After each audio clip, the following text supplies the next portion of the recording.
everyone, and welcome to the Wheel and Chill Show. So funny, I was like super empowered. I don't think I could sleep. Still follows the same rules, has the same characters and all that stuff, Yes. but it just tweaks it a little bit. You're reading fantasy, and it's so grounded. It's so completely grounded in reality. Rule clarification, if we both get it wrong, do we get bonus points? Soldier Simmons, it is my pleasure to now pin you, raising you from the rank of soldier to dedicated. That didn't happen in the books, but it was awesome. I nailed it.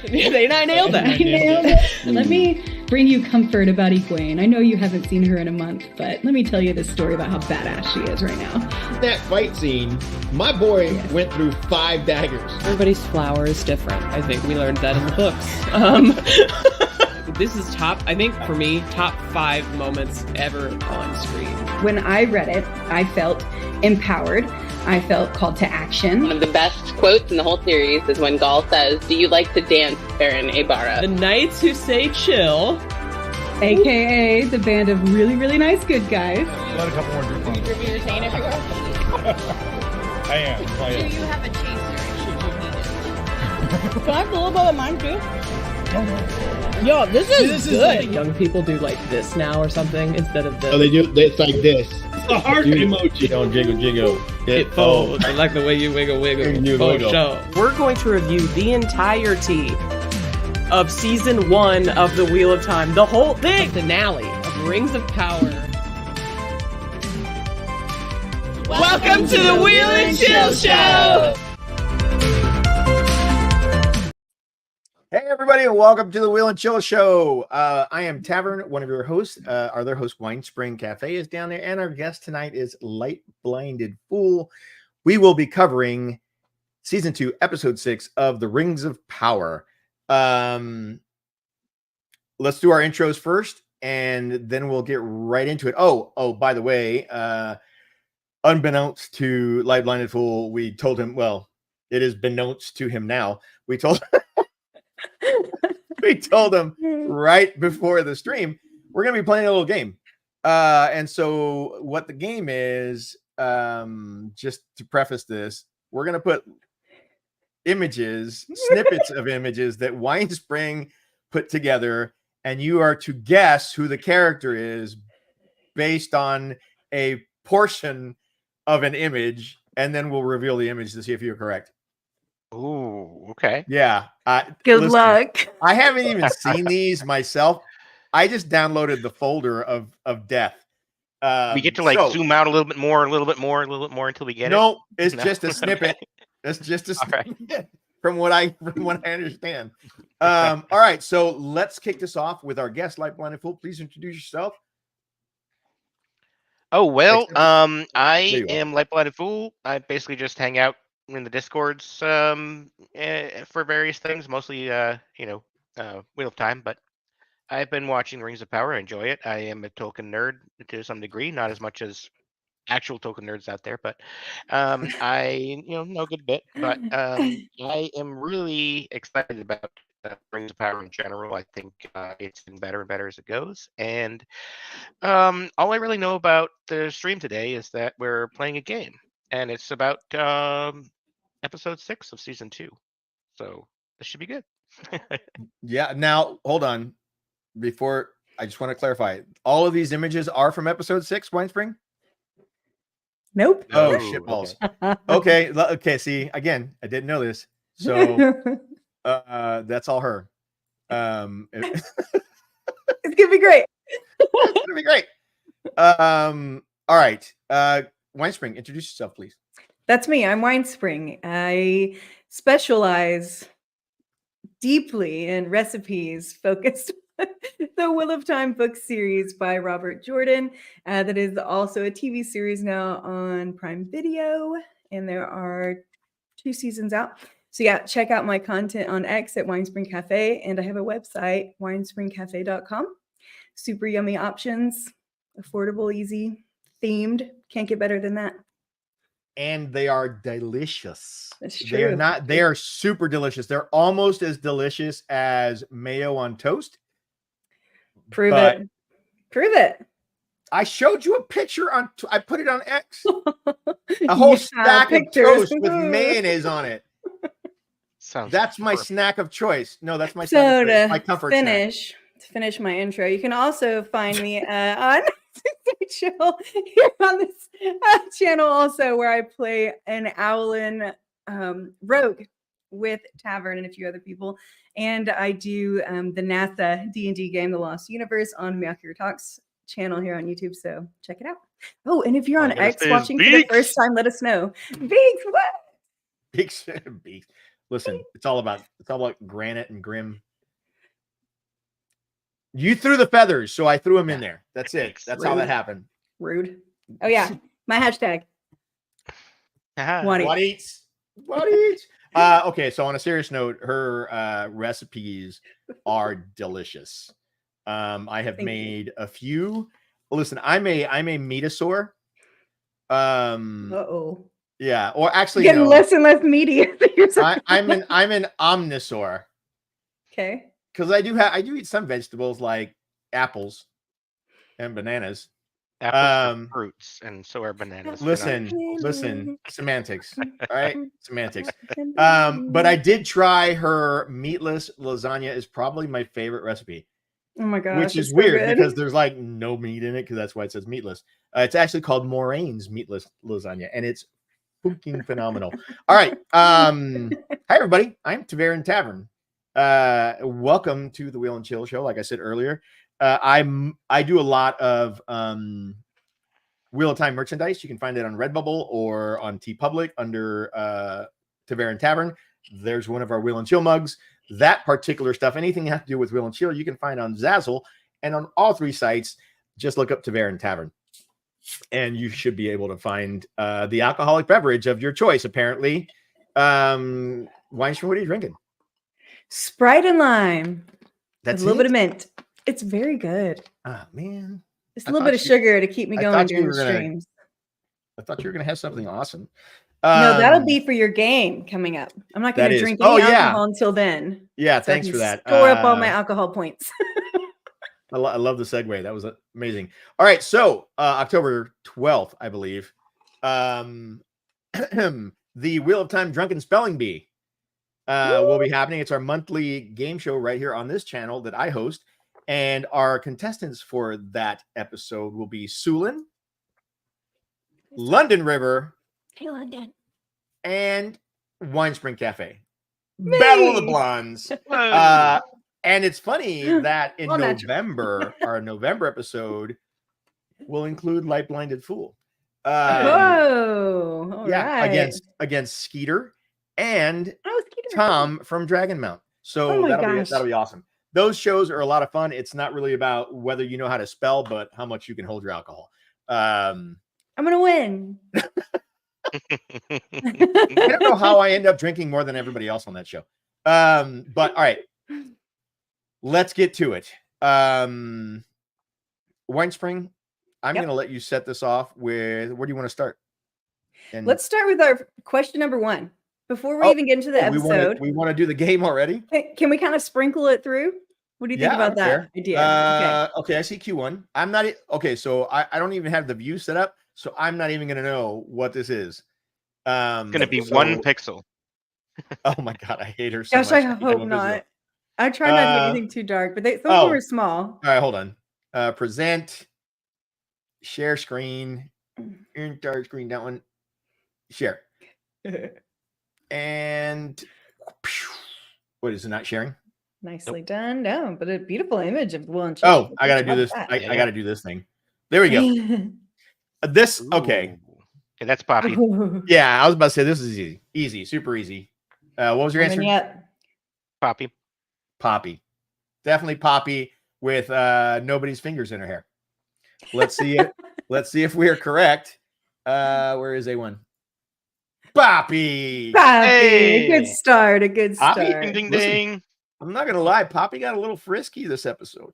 So didn't she make like an onion breath joke or something like that? Lizard breath. Lizard breath.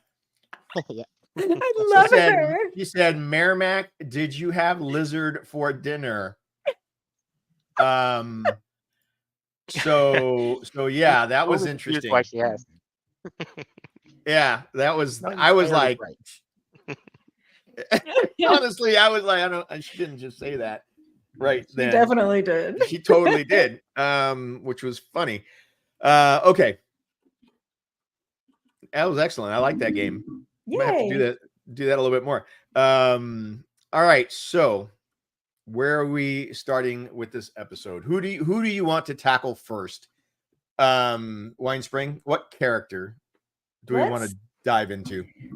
Let's talk about Tom Bombadil and our traveling wizard. Okay. Tom Bombadil. Let's do. Why is that not? There we go. That's better. Can I do this? I can do that. It's even better. Yeah. All right. So LightBlindedFool knows. I'm going to just venture to guess that he knows a lot more about the Lord of the Rings than we do. We're smart. We keep inviting people that know more than we do. Did you see the shrug? Did everyone see the shrug that he's like, I saw it. I know it all. I know everything. That's what the shrug said to me. I have no idea how much you know, so maybe not. So I'm going to preface this by saying that for those of you punks that were giving shit about no yellow boots, those are there yellow. You go. His boots are yellow. Those are yellow. So to all of you out there bitching about Tom not having yellow boots, and his jacket is kind of bright blue. It is like I'm perfectly 100% okay with his just his appearance and his whole character on the show. I mean, I would have been okay if it was a little more neon, but as you can tell, I like the neon look. Yeah, so I let it slide. That is true. All right, what do you want to talk about, Tom Bombadil? Okay, so this scene particularly, I thought was kind of interesting for two reasons. Okay, first reason, we see this vast area full of trees, right?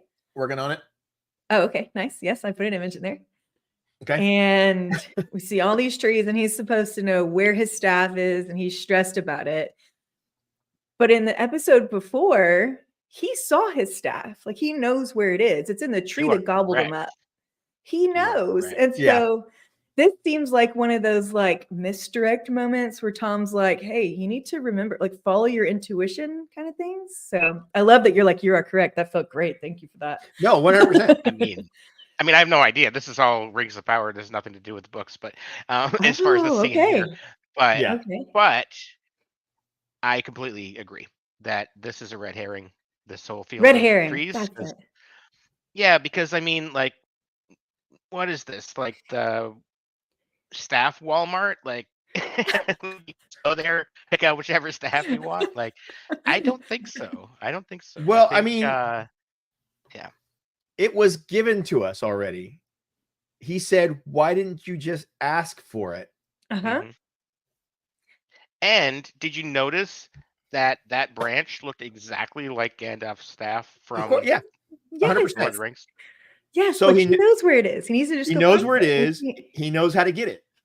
Yep. He's just gotta look inside and tune into the secret fire and figure that out. Secret fire. I love it. Let's talk about the secret fire. Go ahead. Wait, before we move on, can I do the one? I had two things. Go for it. I thought were interesting. Okay. Absolutely. The second thing was the wizard, who we assume might be Gandalf, but we're not sure, is concerned about Poppy and Nori. And if he doesn't get to them, something's going to happen, right? Right. And Tom Bombadil says, and this isn't word for word, I'll do my best, but very good.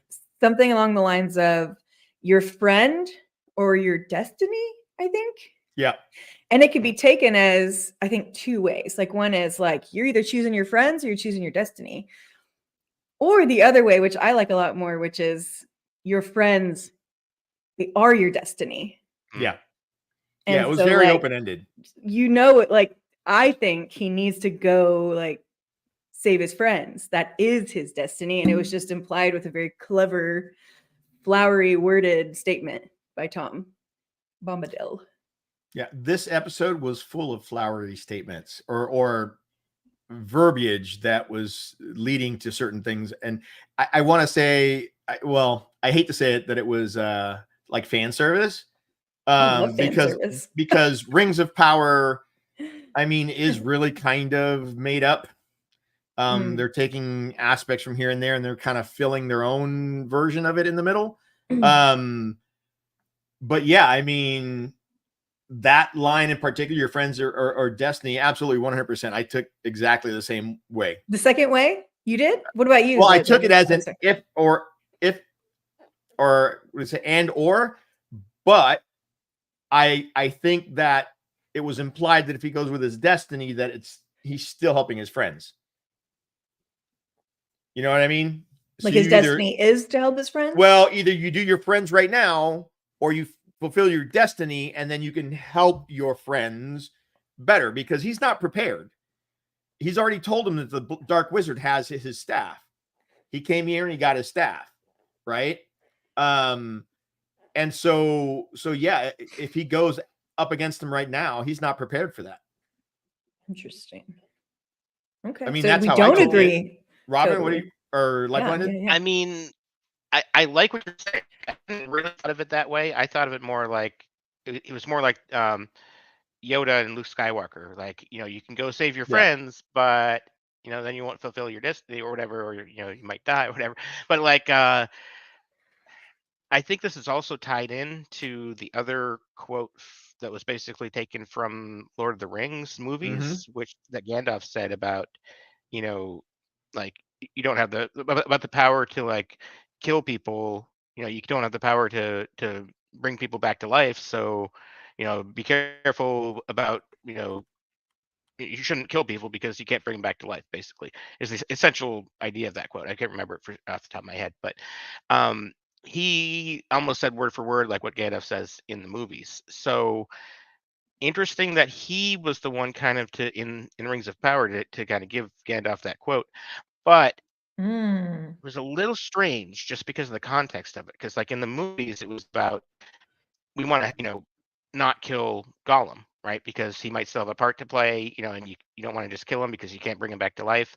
Like, take pity on him or whatever.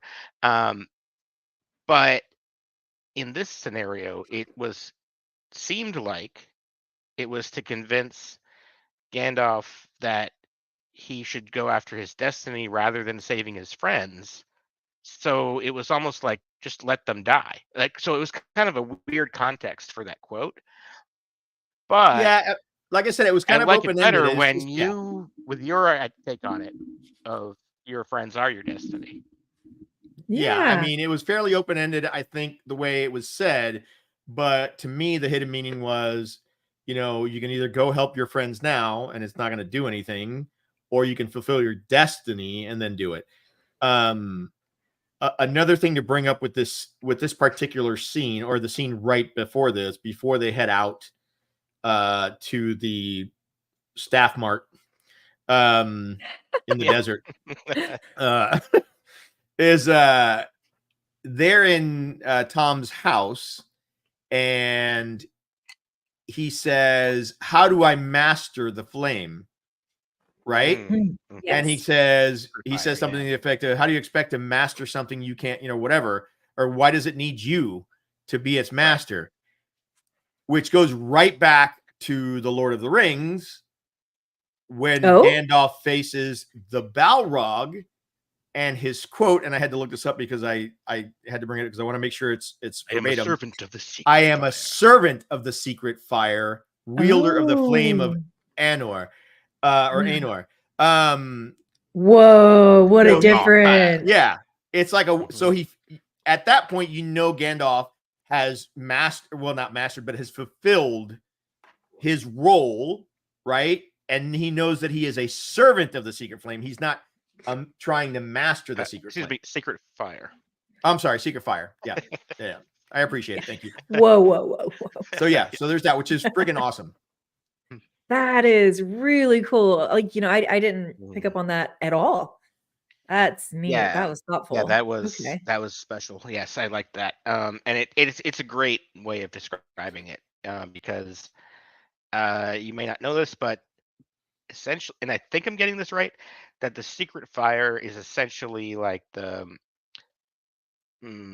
energy or presence or power of Iluvatar, which is basically God in Lord of the Rings. So it's kind of like the maximum power of good. that's kind of behind the scenes, like running everything. So Gandalf, which I'm assuming who the stranger is at this point, is Okay, that was my next question. So now we know. Okay. yeah, so he's like a Maiar. So he's like essentially kind of like a lesser angel if you want to, like, if you compare it to Christianity or whatever, like so he's like a servant of God, or the secret fire, or Iluvatar, and once he's able to tap into that, that's what gives him his power for the most part. It's just kind of like channeling God in a way. Yeah, it's like using it. Yeah, it's like using the one source as opposed to side in or side dar. You're using the higher magical power. Not the true source. No, that's the opposite. No. Well, what I'm saying is on level of power. I'm not saying the equivalent. I'm just saying on the level of power of the magic that's being wielded. So yeah, and we've discussed that before as him being basically a lesser angel. Yes, Weinberg, sorry. Oh, thank you. So this power of good, is it attributed to like any personhood? Like, is it a person, or is it more like kind of like, you maybe answered out already when you compared it to the Wheel of Time? Is it just a force? I don't even know if I'm asking the right way. Yeah, so Eru Iluvatar is basically God, basically the creator from Wheel of Time. But maybe influences it a little more than Wheel of Time's creator. Yeah. Okay. From time to time, but he mostly works through the Valar, which are basically like the greater angels, and the Maiar, which are the lesser angels. And right, I mean, they are basically sent the Maiar down. Yeah. Valar and Maiar. You just helped me a little bit with that. Okay, that's neat. Yeah. So, but where does, I know we're getting deep into the lore, you guys. Where does Bombadil fall into that? Because he was before time kind of situation, right? Yeah. So he doesn't fall into that at all, and in fact, he's his own thing. It's never actually explained in the lore, other than he's the oldest. He's basically like just like an ancient soul that's been hanging out on Middle Earth and in the world before anything else. So before there were plants or stars or trees or anything else, he's been there. So some people theorize he might be like the Iluvatar's like avatar. Okay, so there could be an avatar, and it could be Tom. So he could be the avatar of God, essentially. Yeah. Whoa. I love it. Okay, thank you. That actually was really helpful. That's not confirmed by anything. It's just speculation. Mister, hold on. I don't even know how to respond to that. No, it was the ancient souls are tight. Tight. It's from, there's a YouTuber named Ryan George. If anybody likes short comedic skits, like, you should check out his channel. It's very funny. That's hilarious. It's a little play on all right, so I mean, not a lot with the stranger and Tom Bombadil this episode. Basically, there were several things that happened. We had this conversation about the staff and the secret fire and whatnot, but it all stemmed from the stranger's vision, right? And so there were several things that I saw in the vision. I don't know if did you get any shots of that? Yes. I think I just got three. There's this one. Two that seem the most relevant, maybe. There's this one. And what's that guy? People. Yeah, what is the bad people's person's name again? I couldn't remember earlier. What, the dark wizard people? With the mask on that he sent out that we're not sure quite who they are. Yeah, we talked about this last episode. I don't know who they are. Somebody said that they were made up for the show. I just can't remember his name. I want to say they're the like the bounty hunters or whatever. Bounty hunters. I'd say like proto Easterlings is my guess. Yeah. Proto Easterlings. Yeah. So Light Blinded, definitely not from the books that you recall at all. I mean, there were definitely like various tribes of men in Rune, which is where this is. Around this time, but we didn't really get a lot of lore on them that I've read. Okay. I know there was some, but yeah. So you think this is just an average, normal, non-magical male, basically, like not. Yes. Okay, I think that's the So- vibe I've gotten to. I didn't Yeah, know. Sort of I a mean- warrior that got conscripted by the dark wizard. That Yeah, to wants to move up, kind of kind of be thing. one of his soldiers. Yeah, Okay. I mean, I think what I said last week was something to the effect of that the fact that he's speaking to the Dark Wizard, has audiences with him and that he uses them. He was probably some kind of general or some kind of commander or something that is now basically a servant of the Dark Wizard, because Tom's already said that the Dark Wizard took over all of Rune, right? And so everybody kind of works for him. Yeah. I don't see him as being the kind of person that just talks to everybody and anybody. So these particular bounty hunters, or whatever we're going to call them, I personally feel they had some kind of position of power, or some kind of position that he would have noticed them from the get-go. LightBlinded, did something to him, right? Like some kind of torture. They had to have started. Yeah, there's got to be something, because he said what's under the mask in the last episode, which kind of points to something scary. LightBlinded, do you feel that this Dark Wizard is one of the blues that went into the East? I think so, yes, because there's only supposed to be 5 wizards total. Right. So either he's a wizard and he's one of the 5, or they made up a 6th wizard for the show, or he's not a wizard at all and he's something else. Oh, I never even considered that. Interesting. We've seen him use magic. Right. But other people have magic than just wizards, right? True. Right. The other cultists using some sort of are using magic. Form of magic as well. So he could just be like the lead cultist of them, and not actually like a Maiar wizard. But if he is a wizard and they call him a wizard, then, and he looks kind of like Saruman, but I hope he's not Saruman. Interesting. No, God, no. I hope he's not Saruman, but because that would break a lot of lore. But I think he could be one of the blue wizards, because I haven't read a lot about this, but I know enough from reading various things that there's sort of 2 conflicting stories from different notes of Tolkien and stories that Tolkien made, where either both of the blue wizards were good and they were kind of helping out off page on the eastern side of Mordor in Rune, or there was sort of a conflict between the 2 blue wizards, and one of them was kind of under Sauron's sway and helping Sauron, and the other one was good. So because they might have just gone with the storyline for more dramatic effect, to have one of the blue wizards be bad. So for all intents purposes, right? All we really know about the blue wizards is that they went into the East. And that they helped fight Sauron from that side of things. But that's pretty much because I don't recall them in the books having any kind of detail about them. I did they even have names? No. I don't remember the names. I didn't think so. Nope. Yeah. All right. So we have Radagast, we have Saruman, we have Gandalf. And that's it as far as named wizards. Correct. Yeah. How interesting. Okay, so before we move on too far from the mercenary, when y'all were talking about that with him, it made me think about the scenes at Numenor with Farazan. Farazan. Yeah. So how they're trying to get him as like a military leader, a righteous force within the nation, to kind of bend the knee to the new leader kind of thing. And that first step you do is like, break the spirit kind of thing. And it just made me wonder like who this mercenary might have been before, he bent the knee, maybe that first step that turned him into this bounty hunter or whatever he is. Yeah. I mean, he's made that quick connection there with how. Yeah. And he's got, so you remember from Lord of the they got Rings. some pretty, go ahead. Sorry. I was going to say from Lord of the Rings, like in the big battle of the Siege of Gondor and all that, like you had all the Oliphants and like all these like men coming in from like the east and the south. Ones that got thrown by the ghost. Crazy.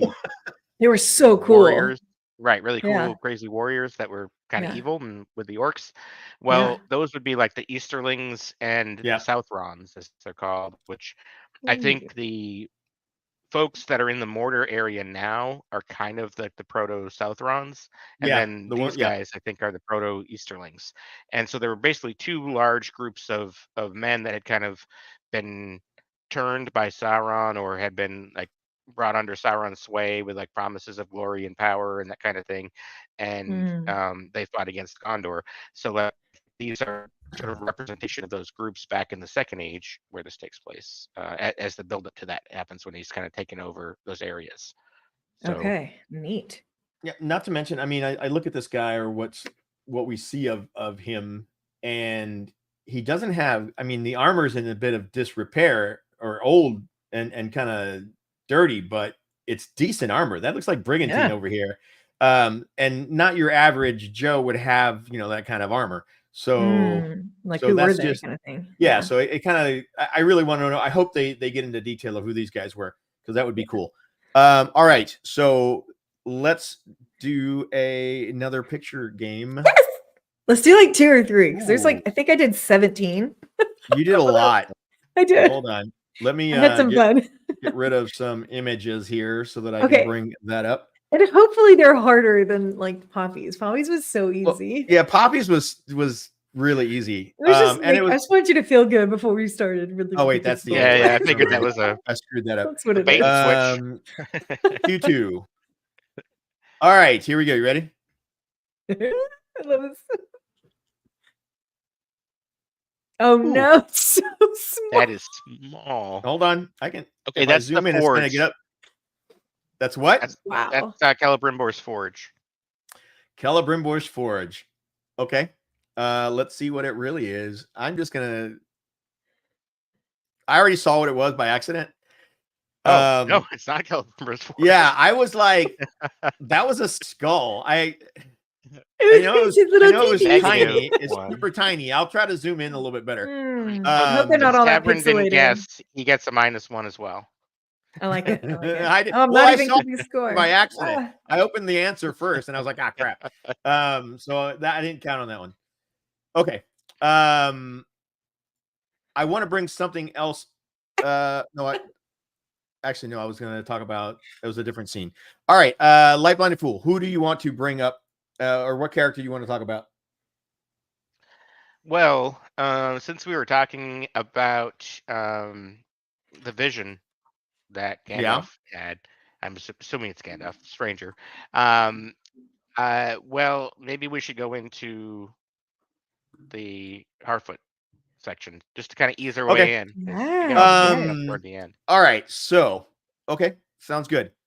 So we saw. Okay, one thing I want to say about the Stranger, okay, Amazon, come here. Let me talk to you for a second. I'm listening. Okay, you can eavesdrop. That's fine. Amazon Prime, listen. The cow's gone dry. Okay? You've been milking this way too long. If you kick the horse one more time, that's not Granite. That's not my Granite voice. That definitely sounds like Granite. He's right. Granite sounds like this. Totally different. Okay, for everyone who has no idea what we're talking about, that's from chat right now. It's a total Granite from Mr. Moonbound. Listen, you're killing this. All right. Either tell us who the fuck he is, or just stop showing him. Seriously, how long can you mess with this? All right, we know how long they can. It's called August. I know it's bullshit. Hashtag Twitter of Time knows what I'm talking about when I say August. It's called August. Hold on. So Matthew Murdoch over here is saying it's an episode 8 reveal. Why? Can't wait for what we know. Listen, if this isn't Gandalf at this point, they're just assholes. I'll be very confused. It's that. I would be so disappointed. Who else could it be? Like, who else? I mean, if they say this is Radagast, or oh my god, if they say it's Saruman, that would be a total freaking screw up, because Saruman doesn't even really like the hobbits. He does know. I would like it if it's Saruman. He does know about them, but he wouldn't have had that kind of relationship with them. He did buy a lot of weed from him. That is true. That's tweet. true. I would like it if it's Saruman. He's like, yeah, they're being jerks. They're being total jerks. Anyways, I mean, all right. maybe Tom gives him his blue coat and he's a blue wizard after all. Oh God. Oh my But God. then why That all would, the Gandalf connections? Like, yeah. yeah, that would be. Yeah, and with little comments, like I said, with the master the fire rather than servant of the sacred fire. There's just way too many. Just stop. All right, Amazon, just stop. All right. Okay, I'm going Saruman Well, now. well, So all You're he going has to Sarah. do- Of course I you like are. it. Immediately I liked So- it. Like a lot. So they're not giving him a name because Gandalf has to understand his name and who he is first. Yeah. Yeah. Like, all the viewers know it's Gandalf now, but Except this one right here. his name is Gandalf. Gandalf means me, so like he has to realize that he's me. Yeah, absolutely. He's got to know. Like she kept throwing out names. She kept throwing out names, and then she was like, "No, I forgot what names she came up with. They were hilarious. They were pretty funny." Anyways, all right. That's my point on the strain golf. I'm gonna call him strain golf. Strain golf over here. All right, moving on. You were gonna talk about the hobbits. We can call him Ebenezer Gandalf now because he did have that quote from I love the, that. Christmas Carol. Yeah, that is these true. things that might be or will be. Oh yeah. That was a cool line. He goes, "Here to tell you about the clouds of tomorrow or the sunny days of yesterday," or whatever it was he said. It was pretty good. All right, let's get to the hobbits. So just overview of what's going on with the hobbits. We have Poppy and my girlfriend Nori, wife to be Nori, hanging out with the Stewards. Hey, Tavern. Yeah. Pretty sure she's more into Poppy. Look, Listen. LightBlindedFool. I wondered that too. Are you Stop it. serious with that joke? No, it wasn't a joke. I don't think he was kidding. I was definitely not kidding, except for like maybe 15%. Listen, Yeah, I could agree with 15%. Like, okay. Yeah. So that's interesting. I think 85%. I think 85% she's into Poppy. That's what I'm saying. Like 15%. Is it from this episode? Is it this episode that really made you think that, or to some degree? Because she seemed a little jealous of that relationship going on. I didn't see that. I didn't see any jealousy actually. Well, you're too busy looking at her like your own, Tavern. Listen, that's not true. That is not. And listen, I may not be Poppy, but I can be a Poppy for Nori. That's all I'm just saying. Me and Puerto Rico. That's my dog. That is your dog. I love your dog's name. Anyways, so Poppy and Nori are hanging out with the Stewards. They get a history lesson from Granda Babe or whatever her name is. And we find out about the hobbit holes that they live in. They call them something else. Smiles. And how, they call them Smeals, but they're actually Smiles. So we find out about that. We also see Poppy and Nobody smooching, which was, it didn't come as a surprise, but it happened pretty quick. Like they sped that shit up real fast. So with that being said, Light Blinded, your comments on the hobbits or your thoughts? Well, we didn't really learn anything new from them this episode, unfortunately. But it was cute. I liked the whole little interaction with Poppy and Nobody. That was kind of neat. And it was a fun little, cute kind of interaction there. It was interesting. I guess the dialogue between, what is her name? The leader of the stores. Yeah, I had all the names before, and I got rid of that folder because I was cleaning up my about being at home in one location versus traveling around every month. That was an interesting conversation to kind of show that there's different branches of Harfoots or hobbits as they will be later. I think the stores end up going to where Smeagol is along the Anduin, and send them Oh. there. I'm pretty sure that's probably where they're going to go with it. Whereas, but they might end up being the ones that go to Hobbiton. I think that's going to end up actually being like the original Band of Harfoots settle down in Hobbiton at the end of the series, maybe. But that's my guess. But it's just a guess. But there's different groups of Hobbit folk Right. around that. Some travel more than others. Some tunnel and burrow more than others. And kind of try to stick in one spot. And so, it's just interesting to see that there are differences between the groups, and you get some reference back to the guy that's leading the Harfoots from season 1, and some interesting dialogue there that I think they're setting something up there for that. But especially the interesting part right now is that Nori and Poppy are thinking, well, we guess we got to turn ourselves into the masked people. Well, Nori's thinking that. Yeah, Nori's thinking that, and Poppy hasn't made that. Yeah, maybe not yet, but I thought she did say she was in agreement at one point, but I could be wrong. Yeah, once they got together and we were talking about it. But okay, so I do agree with the fact that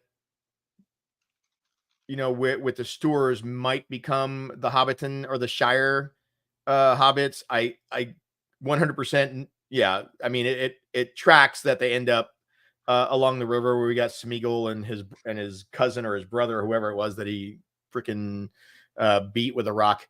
I was under the impression the same group as the no, absolutely not. But you have so you have the Harfoots that are traveling, and we know the story of that one of them left the Stores to go find this place, right? And that's where the Harfoots came from. They all stem back from this group. I said last episode that I thought that if Poppy and Merrimack or whatever his name, Merrimack, I think. Merrimack did get together, that they might spawn the offshoot where Mary comes from. It just, the name, I mean, again, fan service, but the name rings too close a bell to not have some kind of connection. And I know that they do that in these shows. They plant similar names to get you in that mindset. But I think it leads to what we've seen in Lord of the Rings, where Frodo and Bilbo don't go on adventures. They're not of the adventuring type. They like to stay put. They like to dig their hole, and live in their burrow and whatnot. And we see where the origins of that is coming from now, which is kind of cool. But we also see the Harfoots in that, and especially Nori and Poppy, because even the Harfoots didn't want to follow the stranger and go on an adventure, where Nori definitely did. So you even see the third kind of separation. Now, okay. Counterpoint though. Yeah. Nori, whose actual full name is Eleanor Brandyfoot. Right. Brandyfoot. So Brandy Buck, right? Mary Right. Brandy Buck, right? And then Eleanor is the name that Sam gives to his daughter. Yeah, There's a that lot is of true. connection When there. he marries Rosie. Yeah. So yeah, there are a lot of connections. And again, that's what I'm saying. I'm going to go into a whole different fandom real quick. So the last trilogy of Star Wars movies, okay, The Force Awakens and all of those. A lot of people are. It was quite easy to see where The Force Awakens was a mix of A New Hope and An Empire Strikes Back. Right. The next one was The Empire Strikes Back and Return of the Jedi. And the third one set up their own universe, right? Their own path. And they do that on purpose to bring that nostalgia in. So when they're doing that on a show like this, it's so that it rings a bell with us. Oh, Mary. Meridoc. You know, so yeah. I mean, I don't give too much credence to names other than it just brings that connection of nostalgia.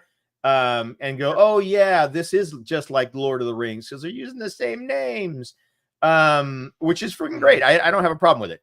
All right, so I don't see the Nori Poppy thing, and no, I'm not looking at her like property. Wine Spring, she's her own hobbit. The fact that she finds me attractive, hey, well, you know what? I can't help that. Weinspring, what do you got to say? Thank you for letting us enter into your mind palace You're for welcome. just a moment. You're welcome. Yeah, I actually agree with LightBlindedFool. Like I saw a little bit this episode that could be one or the other. It could be, you know, the friend who's used to having all the friends' attention and then she's lost the friend's attention, you know, and so there's some jealousy there. I see that, yeah. Or there could be the other, where she loves her friend a little more than a friend and she doesn't appreciate what she's witnessing. I can't move that thing, can I? I hope you can, because it's just awful. I know, it's bugging the crap out of me. So you know, that'll be interesting to see if that plays out one direction or the other. So I don't know much about the preferences in the books if they're discussed at all. We're gonna move stuff around because it's driving me nuts. You don't see it yet, but you'll see. Hi, Matthew. Okay. Bam! Look at that. There you go. Oh, and so it'll come up on the other side. Oh, hi. There we go. Very nice. So continue. Yes, I see what you're saying. I can see the jealousy from she's paying too much attention to this new guy and not paying attention to the task at hand. I can see that. But as far as a romantic thing, I went on this rant last episode. You heard me, Wine Spring. Not everything has to be a freaking relationship. You know, it doesn't, but we're here to speculate. Exactly. Yeah, we're here to speculate. So yeah, so I think it could be. So it'll be interesting to see. Maybe that'll be the big reveal in episode 8, and they'll just keep dragging on the wizard for us. The wizard. And then the scene where Nori is speaking with the leader on the stoop. Yeah. And she's telling, you know, this tale of being, you know, like this home was given to her when she was born.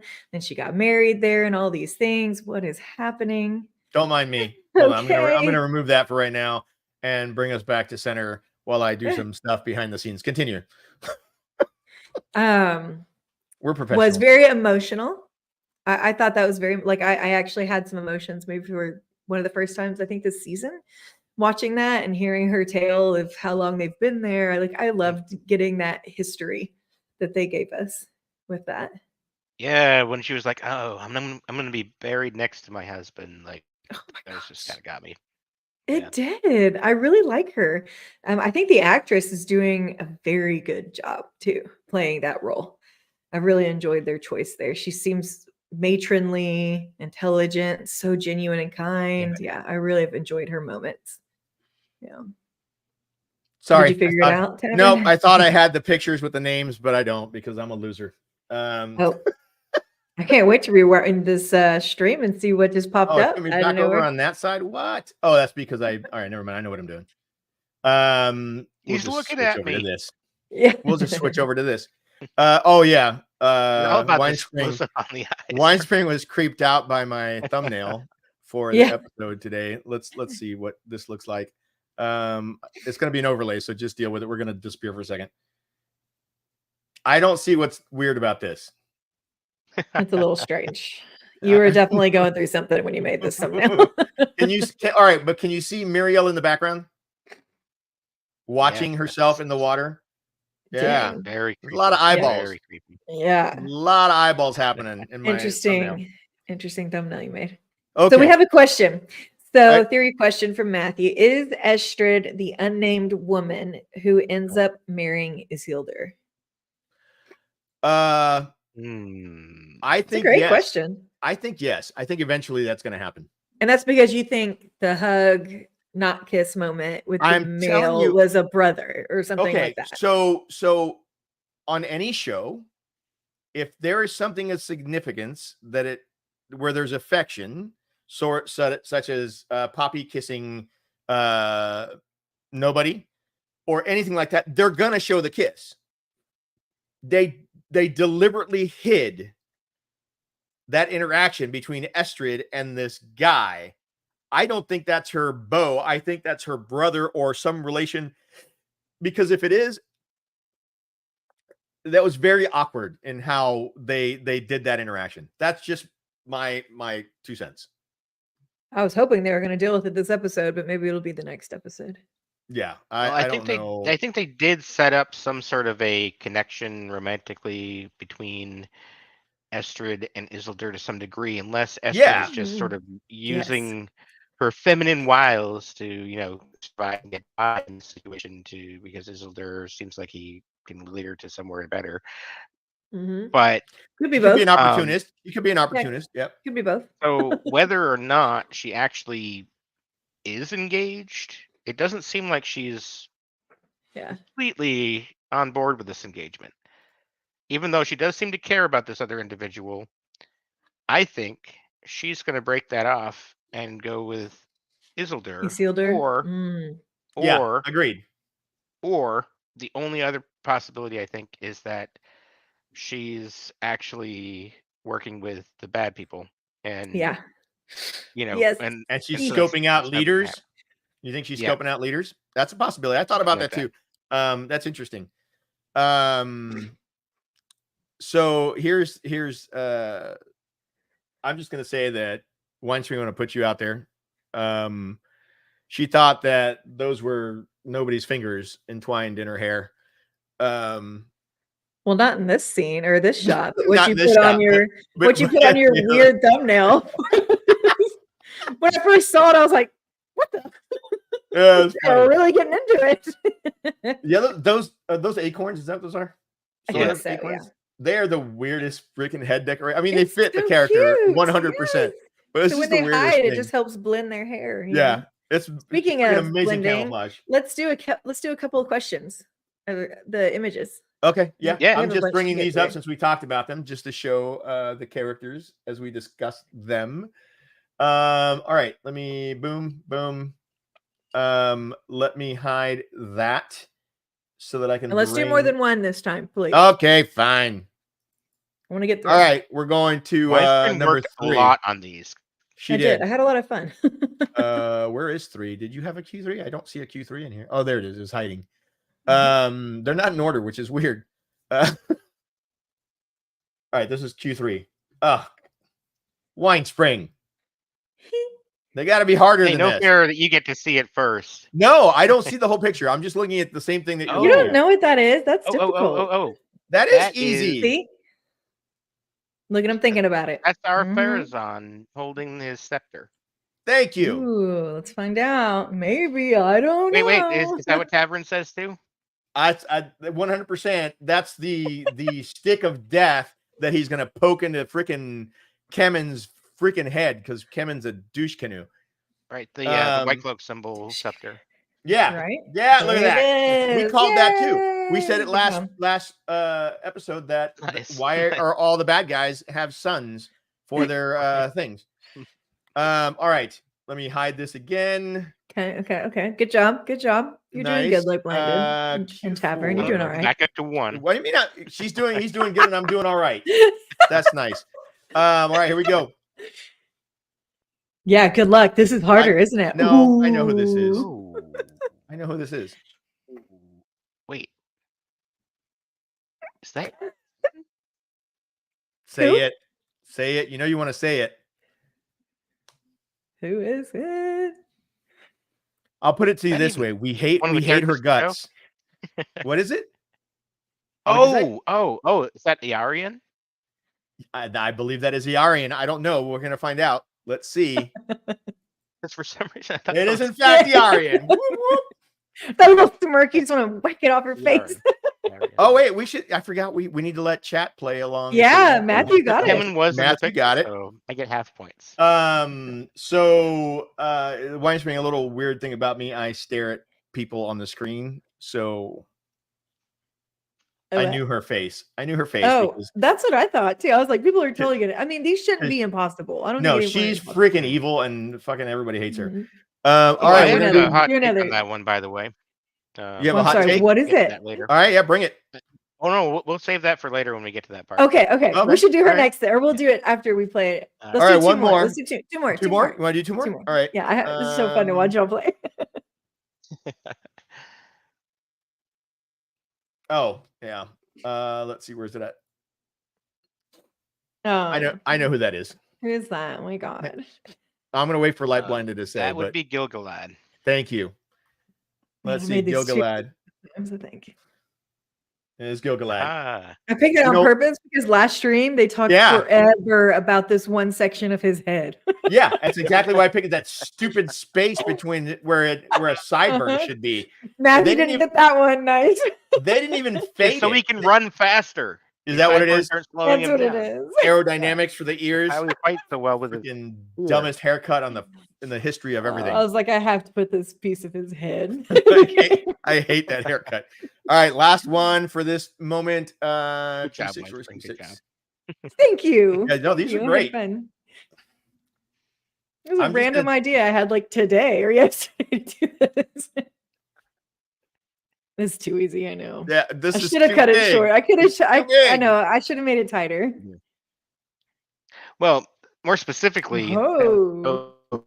let's see, what is that? Oh, what's his name? The elf, or not the elf, the ant. Oh, yeah, it's probably a representation of that ant guy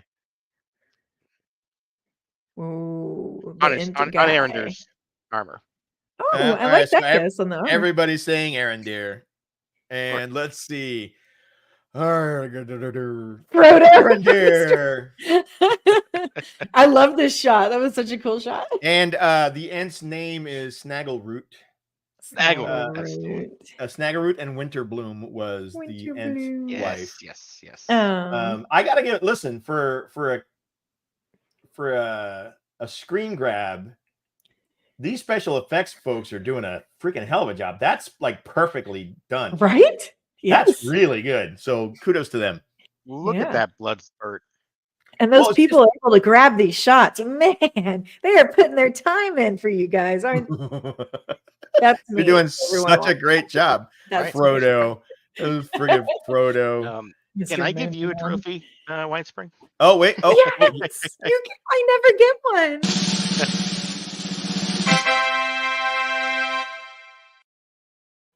Winespring cup for Winespring. Thank you so much. Yay. That was awesome. All right. Let's go back to this. All right. So we've spoken about the hobbits and we talked about Tom and Strangolf. Yaron, because I want to hear his theory. Oh, yeah. Well, we were going to get into the Numenorians, but yes, Yaron, go for it. Okay. What's your theory? Oof. Well, do we want to start with that, or do we want to get into the story? I'm fine either way. Let's put an image of her. Yeah, let's so get everyone knows what Yaron you're talking about. in there, and what is she? Because y'all are hating on Yaron. Oh, we hate Yaron. A little bit, a lot of it, actually. Like, and mostly I agree with you. But this last episode made me change my mind a little bit, just a little. Okay. This, right. What do we know about her? Well, she's Elendil's daughter, right? Okay, daughter. Yeah. So Elendil and Miriel and the whole team basically went off to Middle Earth to fight in season 1. She was kind of left behind, right? She's kind of hanging out with Kemen and Ar-Pharazôn and getting a lot of bad influence. Meanwhile, she has no idea what's going on with her family. They come back and her brother's dead, right? Her father barely talks to her. Who is she going to turn to, right? Meanwhile, Kemen and Ar-Pharazôn are like talking her up, trying to get her on their side. So yes, does she betray her family to a large degree? Sure. That's bad.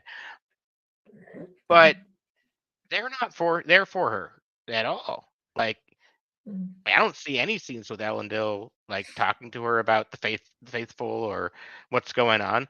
But she's getting constantly in her ear all this things about Kingsmen and the faithful are horrible. And then what happens, right?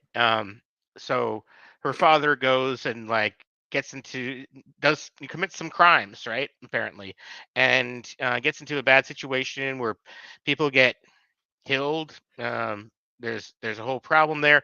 He's on trial. What does she do? She tries her best to talk to the people she has with connections with, our Farazan, etc., to try to get him out of it, right? To try to help him out. He doesn't seem at all grateful for that. He's just kind of like throws that whole thing she got together for him to get him out of the way by saying he's not going to support the people that are being really good to her now. And then she still continues to try. She licks the dust, right, to try to get him out of prison. She sets up this whole thing with Muriel to try to like help convince him, because Muriel's also saying he should just go and swear allegiance to our Farazan at this point, right? And so she even the person he thinks is her commander is on board with him doing something different than he's saying he's going to do. What's she going to think, right? And then she goes into the cell to tell him all this, brings Muriel from all of this work she's done to try to work this out. And what does he do? He says, well, I don't really want to talk to you anymore. Because obviously you don't understand me. Is that what his father says to his daughter? Like, or is he going to just keep working with her to try to bring her around? I got a whole different take on this. Start working with her to try to bring her around, because I haven't seen anything with him like being a good parent at all in this entire show so far. So, maybe it's behind the scenes, but they didn't show it. But and then what happens next? She saves his ass again. He's going to be thrown to the Kraken, and she, I believe, actually orchestrated Muriel to get there, because I think I agree with that. She saw the book, right, when they said, let's just have the Valar decide, and what's his name shows our Farazan the book, and she saw that and she was like, oh shit, right? So sorry. She was like, oh no, you're good, you can cuss, we don't care. And then so I think she put it together that in talking with Muriel saying, no, we can't lose Elendil, and I'm really responsible anyway. What can I do, right? Like, she comes up, she reads through the whole thing, does all the research, figures out, okay, there's a loophole here. You could stand in his place, and they decide, okay, this is what's going to happen. I bet she even brought Muriel there, because how is she going to get there when she's blind by herself, right? So I bet she brought Muriel there, saved the whole fucking day. All right. Wow. Wait. Okay. So normally Tavern gets to jump in first, but I'm going. Okay. Yeah. Go for it. So, I love the walkthrough you just gave through with her character. So it sounded like you're maybe saying like grief maybe distorted her view of the political situation, maybe even her family. And then on screen anyways, and in dialogue, we're not hearing any type of comfort being given to her. So she's grieving alone. So these people in politics see this powerful person's daughter grieving alone, and they latch onto her and they use her basically. And then she's made a few other steps that also look like she's trying to help her father in the situation where he finds himself. Could it be, because didn't she see the Palantir? I think she did actually, and we don't know what she saw, but she could be getting influenced by Sauron to some degree. That's a great point. Or maybe not with It's not her fault. Maybe because we didn't know until this episode that it was maybe a little cursed. But could she be getting it? Yeah, because she has seen something in the Palantir that has led her to make some of these choices. Like she knows that she needs to get these steps done. Could be. If so, it would probably be Sauron's influence, unfortunately. Would it? And we're thinking that because we saw it turn red this episode versus before. We don't know that it's cursed, right? For sure. Yeah, and in fact it shouldn't be until. Yeah, it doesn't. I don't think it has Sauron's influence yet. when Sauron gets a hold of one of them. Right. So Farazan, we see that it is there, that is present, right?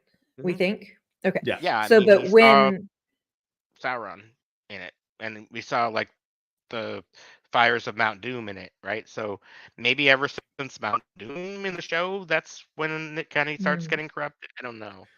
All right. They're not really So following lore there, so oh, hard to gotcha. say. Okay, so it sounds like you're kind of protesting for her, that we have a little bit of kindness and some compassion for her and what she's been through, even though she's made these decisions that we all hope that we wouldn't make if we were in her position.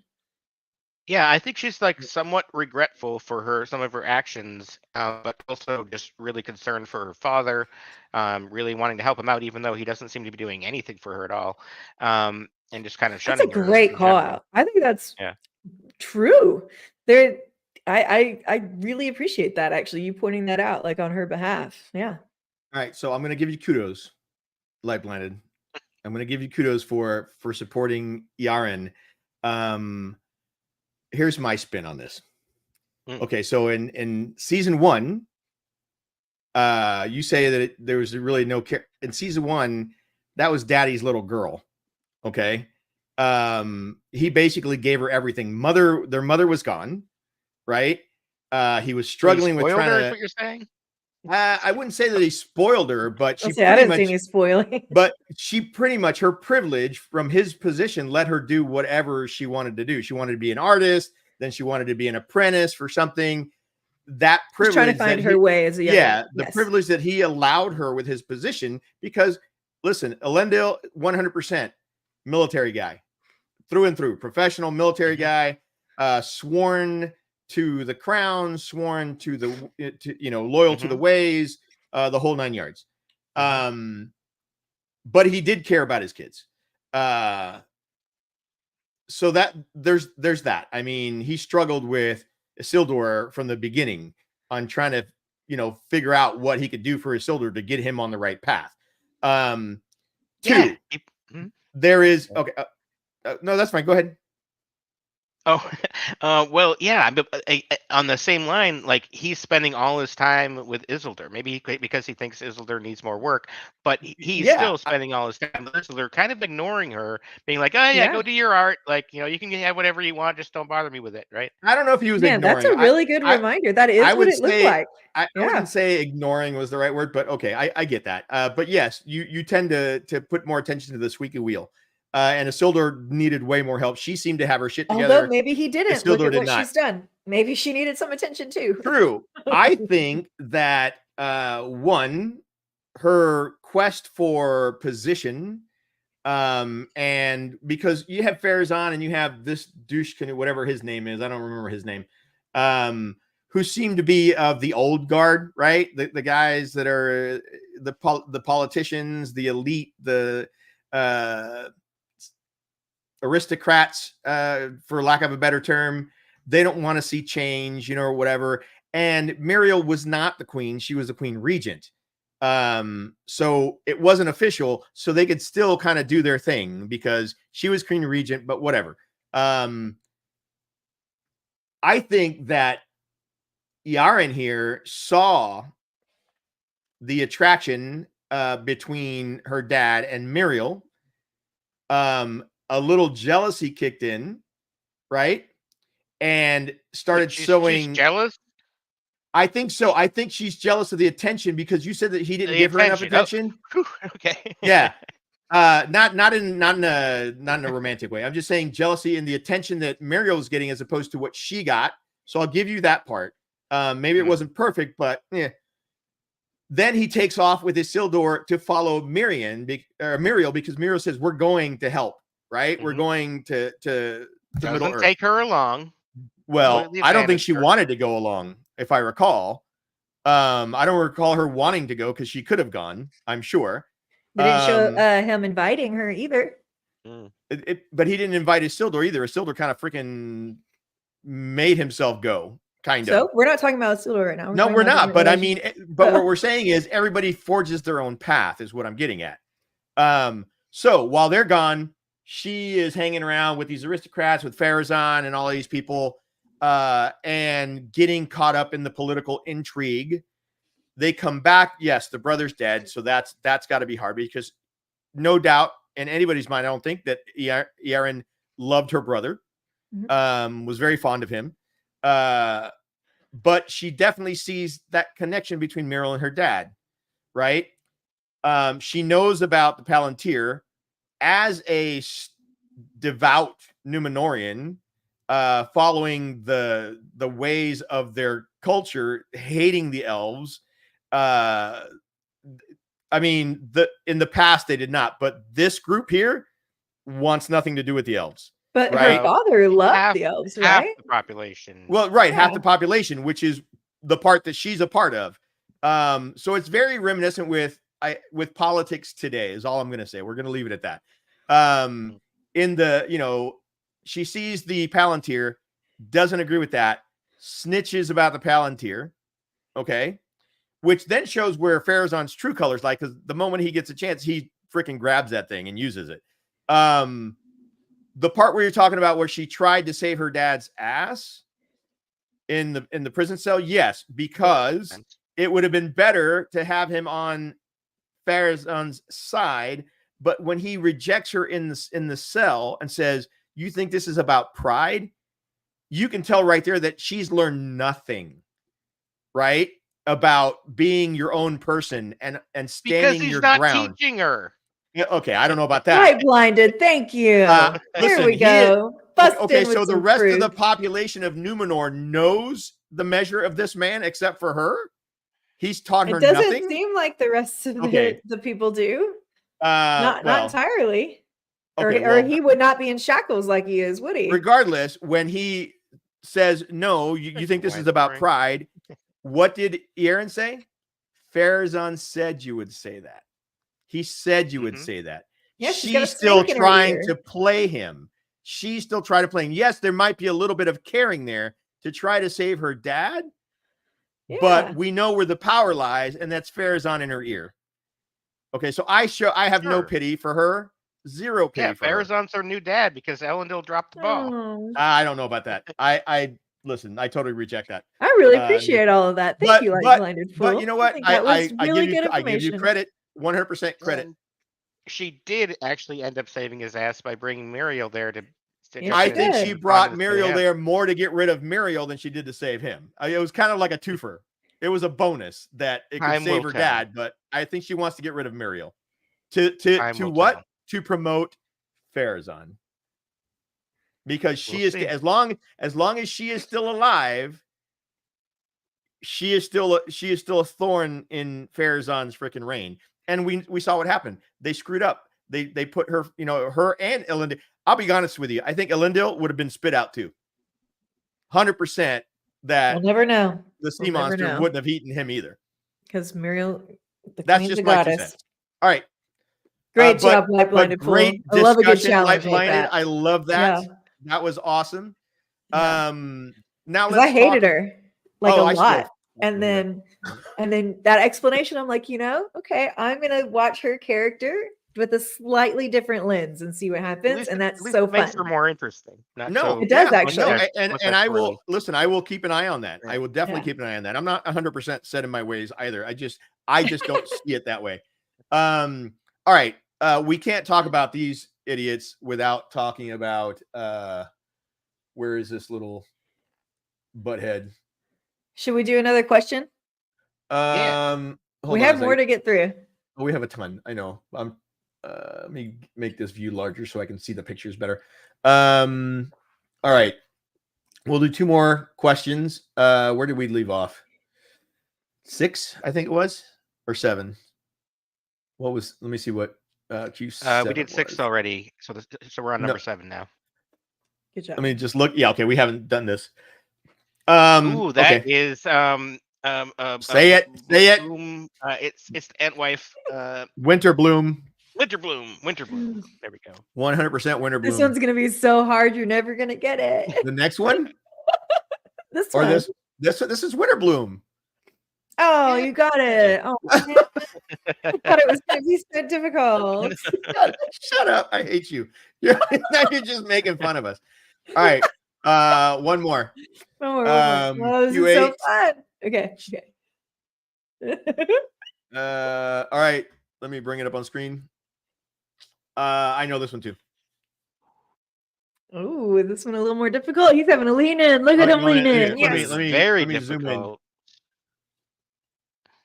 There's only one scene where you see this clearly. Actually, I wouldn't say there's one scene. There's a set of scenes where you see this clearly. Another All right, hint is chat. it is from this Come on, episode. chat. Spit it out. I know you know it. And Muriel. We got a Muriel. We have a Galadriel. No, you're right. It's Galadriel. You're right. It is Galadriel. It's her. It's her flower. Weirdly And clean there's outfit. some blonde hair. Yeah, I left a little bit of the hair to help. There you go. It's the weirdly clean outfit surrounded by healthy. freaking muck in Adar's camp. Like, nice. I knew don't it ended in understand. EL. Yeah, good job. Good job, Matthew. You got it. Very, very nice, Matthew. Yay. All right, let me get rid of these. I can do a whole stream of just these watching. We're going back to this So fun. picture that I love so much. I'm trying to find what's his face. I know he's in here. Where is he? I hate him as much as I hate her, to be honest with you. Did you get shots of him? Who? This will be good enough. Okay, good. Our boy Kemen. Let's just talk about the crew here. We're not even going to break it down into individuals. We're just going to talk about the crew. Can we talk about Farazan? Because that's such a terrible image of him. I was like, "Yep, doing that." No, this smirk he's got going on. It is. Yeah. Oh, he was so happy. He was so happy when he he denounced his deeds, but he refused to bend the knee, and Farazan was freaking stoked about it. Yes. Yeah. But when he turns to this guy and was like, "You've done enough, nephew." Yeah. Yeah. And this guy smiles about it. Kemen smiles when he says that. Like, "Oh yeah, you ain't," like he's proud of it. Like he was. Oof. It's almost like he thought that he was getting praise. Yeah. Huh. He didn't like catch it. That it was that Farazan was not happy about it. Man. But yeah, I think I still despise Yaren more than I do Kemen, because Kemen, the guy's just playing such a good role, whereas Yaren, I don't know. I don't like the character. You mean as like a villain that you want to see on screen? You like? Yeah, I like it. Okay, when she shows up on screen. Good wording. I like that. Yeah, when she shows up on screen, it's like, what is she gonna screw up now, or who's she gonna screw over now? When he shows up on screen, it's like, what is he gonna do now? Yeah. He's moving and shaking. Oh wait. Oh, Matthew wants me to draw the devil stuff on this guy. God. Nice. All right, hold on. We can do some stuff. Meanwhile, in this shot, Farazan's just like figuring out how to talk like a pirate. You know, that's probably why he's like, "Arr." Okay, that was bad. Oh my goodness. He gets the full Fu Manchu devil, and he gets different horns. Oh my god. Ooh, those are quite the horns. Wow. Yep, there you go.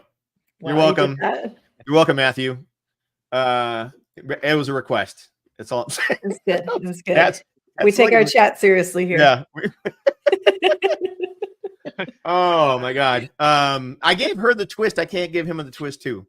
Yeah, she got the twist. He needs a mustachio. Like the guy, the kind of you want to punch in the face, or like mine. Come on. But yeah, so this whole crew right here, this is like a really bad cover band. This looks like a really bad cover band. Is it Kemen? Like the Island from Big Lebowski or something. Yeah, this is Kemen. Farazan. I don't know what this guy's name is.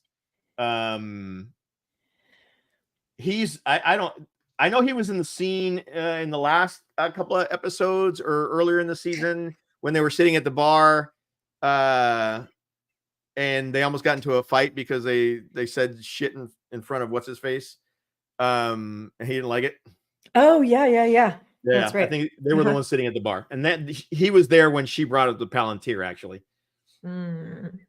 The Okay, so do Valar. we think believe in nothing, Elendil. Nothing. See? no? Do we think Kemen's being Mousy. influenced at all by Sauron?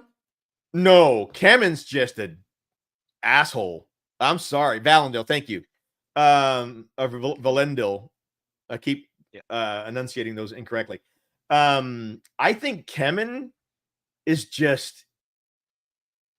He's just like desperate for approval. Like thing. no, I think he's just. I'm getting Cruel Intentions vibes from him, like Sarah Michelle Gellar, Cruel Intentions, just rich and just a snob. Yeah. Weinspring, what do you think? I don't know. He seemed desperate for information that his mother said, I guess, before she passed. That's from the last episode. There's a lot of dead moms, huh? Yeah, shocking. So he seems, like really hungry for attention and approval and knowledge of his past and the people maybe that did love him. He's probably starved for that, some love. But yeah, I think he's horrid. I do not like him. I don't know that you could give me any explanation to change my mind on that. You actually brought up a good point when you said he was he was hungry for attention from what his mom said. Yeah. Which which goes to show that he misjudges shit like crazy. Just like I said, when he said you've done enough, and he took that as a compliment, or at least it looked like to me. Yeah. When they had that conversation about his mom, Farazan basically told him, your mother said that you're going to come to a really crappy end. Yeah. Right? Like a real brutal end. And he was like, what else did she say about, like, it didn't click with him with what Farazan just said. He just needed more. He's depleted. He needs more. Yeah. It's like he's not grasping what's being said. Right. Lightblinded, what do you think about our boy Kemen? Oh, wow. He all right. Succinctly, what do you think about Kemen? One-dimensional, really? Okay. All he is pretty one-dimensional. Yeah. Pretty one-dimensional. There to hate kind of thing. He's there for power without having to do any work to get. Right. He wants to lord his power over other people and remind them of it all the time, because it makes him feel better, because he just has this giant empty void inside of him that he's trying to fill by just being a dick to everybody, because he doesn't get any love from his father. Nobody else likes him. His mom told him apparently that he's going to come to a horrible end.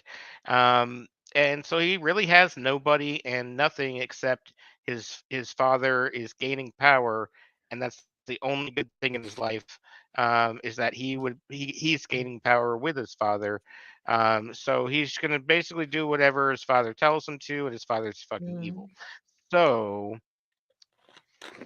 not a great situation. Like, I guess the only way you could feel bad for him is that he really did start in crappy circumstances with a horrible family, and but he didn't do anything to improve that at all. No, tell me, Light-Blinded, what is this fixation you have with with absentee fathers? What is this fixation? Do we have to talk about? I have a couch. Oh my god! Don't go to his couch. It's not my fixation. That's the show's fixation. Don't come to my couch. There's a sign on the back that says I've got candy. It's weird. Oh my god! You don't want to be on the couch over here. It's off. Okay, so here's the thing. And some people might not that are watching may or may not know this. Numenorians live for a really long time. They're not elves. They don't live forever, but they can live a couple hundred years. If I'm not mistaken. Yeah. So, I mean, Aragorn was 80, half Numenorian. He had half the bloodline, I think. He wasn't a full Numenorian. and he lived like 150 or something. I thought it was closer to 300, but yeah. Well, it might have been 300. You're right. So Numenorians can live for a really long time as well. So when we talk about these characters and their fathers not being present or not giving them much attention, we're talking about centuries worth of trauma, not like us, where we're talking about a couple of decades or so. This is centuries worth of shit that they're But dealing you'd with. think at some point you'd figure it out and get past it. You know? think so, but look at the elves. They The don't elves get are past. perfect. What are you talking about? No, they Yeah, don't get the elves past are certain absolutely things. perfect. Yeah, let's not get into that. I haven't read the book yet. They just seem so magical. As we see with Farazan, slowly, because I'll be honest with you, at first season, he was not as corrupt or as single-minded in his thirst for power. He was maneuvering, though, He, in the he season. was to an extent. Well, Yeah. people were trying to talk him into maneuvering. And he was trying to talk them into talking him into maneuvering. Yeah, I guess he was a politician for sure. But Yeah. I mean, I'll give you that. But it wasn't anywhere near the level that he's at right now. Good, because we'd now be he's bored gaining and yelling power. at Amazon. Yeah. Right. Now he's got power. The One main region is blind, and people are and he's able to whisper more and bring more people on his side. Now he's got enough people on his side that he's more confident and could come out more openly, which is why you see more of that now. Bold. But they screwed up. They screwed up with the whole let's go by the laws of the Valar, right? And chuck people into the ocean. Yeah, and they know it too. Thank you, Yarian, for coming up with that one. Yeah, but I think I think you could see it on her face when Muriel got spit back out that that's not what she was expecting. So I'm wondering if there's going to be repercussions for her from Farazan. Or maybe her mind will change because she'll be like, "Oh, maybe I'm on the wrong side." Maybe, but still, that puts a target on her back because she's the one that came up with it. Yeah. Actually, no, the guy on the left came up with it. She was the one that said the switch. That said, yes, it says it in the book that she can take her place. Right. Yeah, so that's just either one way, to save her dad, and she didn't really care about Muriel. Exactly. She wanted to get rid of Muriel, but it backfired big time. I think the look on her face after she got spit back out by the Kraken is, oh yeah, maybe Elendil's right, and this is the right way to go. Yeah, I mean, nothing wrong with changing course. I am truly hoping that there is redemption for her, but right now, no. This image, before we move on, because I can feel it, we're just about to. I really appreciated what they did here because a lot of times with Muriel or any other leader that you appreciate, they do that halo look behind their head. Yeah. It's with him, it's there, but it's off centered. I was like, oh nice. yeah. I thought that was well done. Yeah. I like that. Yeah. And they never really give him a full, like the sunburst on his tabard here. It's like half on one side, half on the other, but the center is really dark. He's shady, that's why. Yeah. It's really, but I love that call out for the halo. Let me get rid of this. Okay, so Patrick Lightbody is asking everyone's base level on this second age stuff and how anti-spoilery are we? We're not trying to get too far into the book stuff. I mean, if it's I like it though. I know we like it, but there's a lot of book stuff. And so as long as it's, if it emphasizes what we're trying to say, and the only person that really knows the book stuff in here is Light Blinded, and he's doing an outstanding job. I'm kind of iffy on it. Yeah. But I don't mind any spoilers. I'm iffy on your iffiness. You've been pretty good. Oh wait, that's the right one. All right, let's see. I'm not sure what you mean in the comments. I love that though. Do it. So what do you mean by base level on second age stuff? Base level is like the second age stuff is the books, the Silmarillion and that kind of stuff. Oh, okay. Which I am not familiar with at all. favorite part of that entire scene. He looks feral, you guys. And the fact that he just started walking forward without even hesitation. The command, that's a freaking general. Yeah. Even in chains, he commanded that room. in this portion right here. Just He's commanded embodying the wrath of the Valar right there. Yep, that was freaking amazing. So Tavern, as a military man, does this character just call to you when you watch these moments? Do you just like love it? 100%, which is why Yeah. I mean, I took it. Okay, so again, I love you, Light Blinded. When you were doing your story on Earyn, as someone who had to spend a lot of time away from my kids because of my military career, I often think, was I there enough? Did I, do this? Did I do that? But I know that I gave everything I had for my kids, even though some other people didn't see it. So people on the outside don't see it, but inside the family, we all know it, right? So it's just the way, I guess, that they portrayed, and I 100% agree with your views on how it's portrayed on screen for 1,000%. I don't know. I like to think it's a little different, just because the personal connection I have with the storyline, kind of, right, and having the kids and being away and stuff. But which doesn't detract from anything that you said at all. I mean, I loved your viewpoint. But yeah, I mean, as far as a hero, Elendil, to me, and this will tell you how much I appreciate this character, is on par with Lan. That actually does say a lot. Yeah. Yeah. For you to say that. I mean, from the book lore, like Elendil is like the hero, Yeah. like he can do no wrong. So I can totally see where you're coming from, Tavern. Like, if we didn't see it on screen, doesn't mean it didn't happen. He's been, the best father ever, but at the same time, they didn't show us any of that, and nobody who hasn't, read the books is gonna know that. No, 100%. Yeah. Yeah. A good balance between the two explanations there. I appreciate you both. So this shot right here from the book, one, fucking baller art, man. Kudos to the artist at Amazon, because even the art that we get on the Wheel of Time or Fallout or any other shows, holy shit, man, it's freaking on point. This stuff I love. I love this. It's freaking amazing. And it's cool how they have the sun up top, but you see the light of the Valar coming down in little streams, right?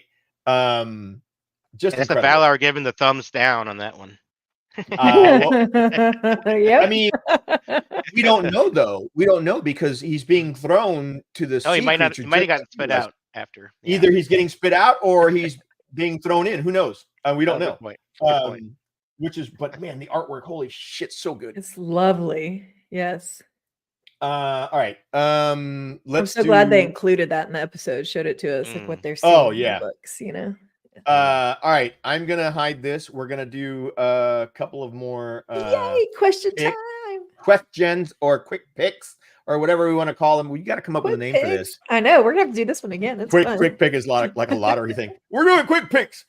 Oh my.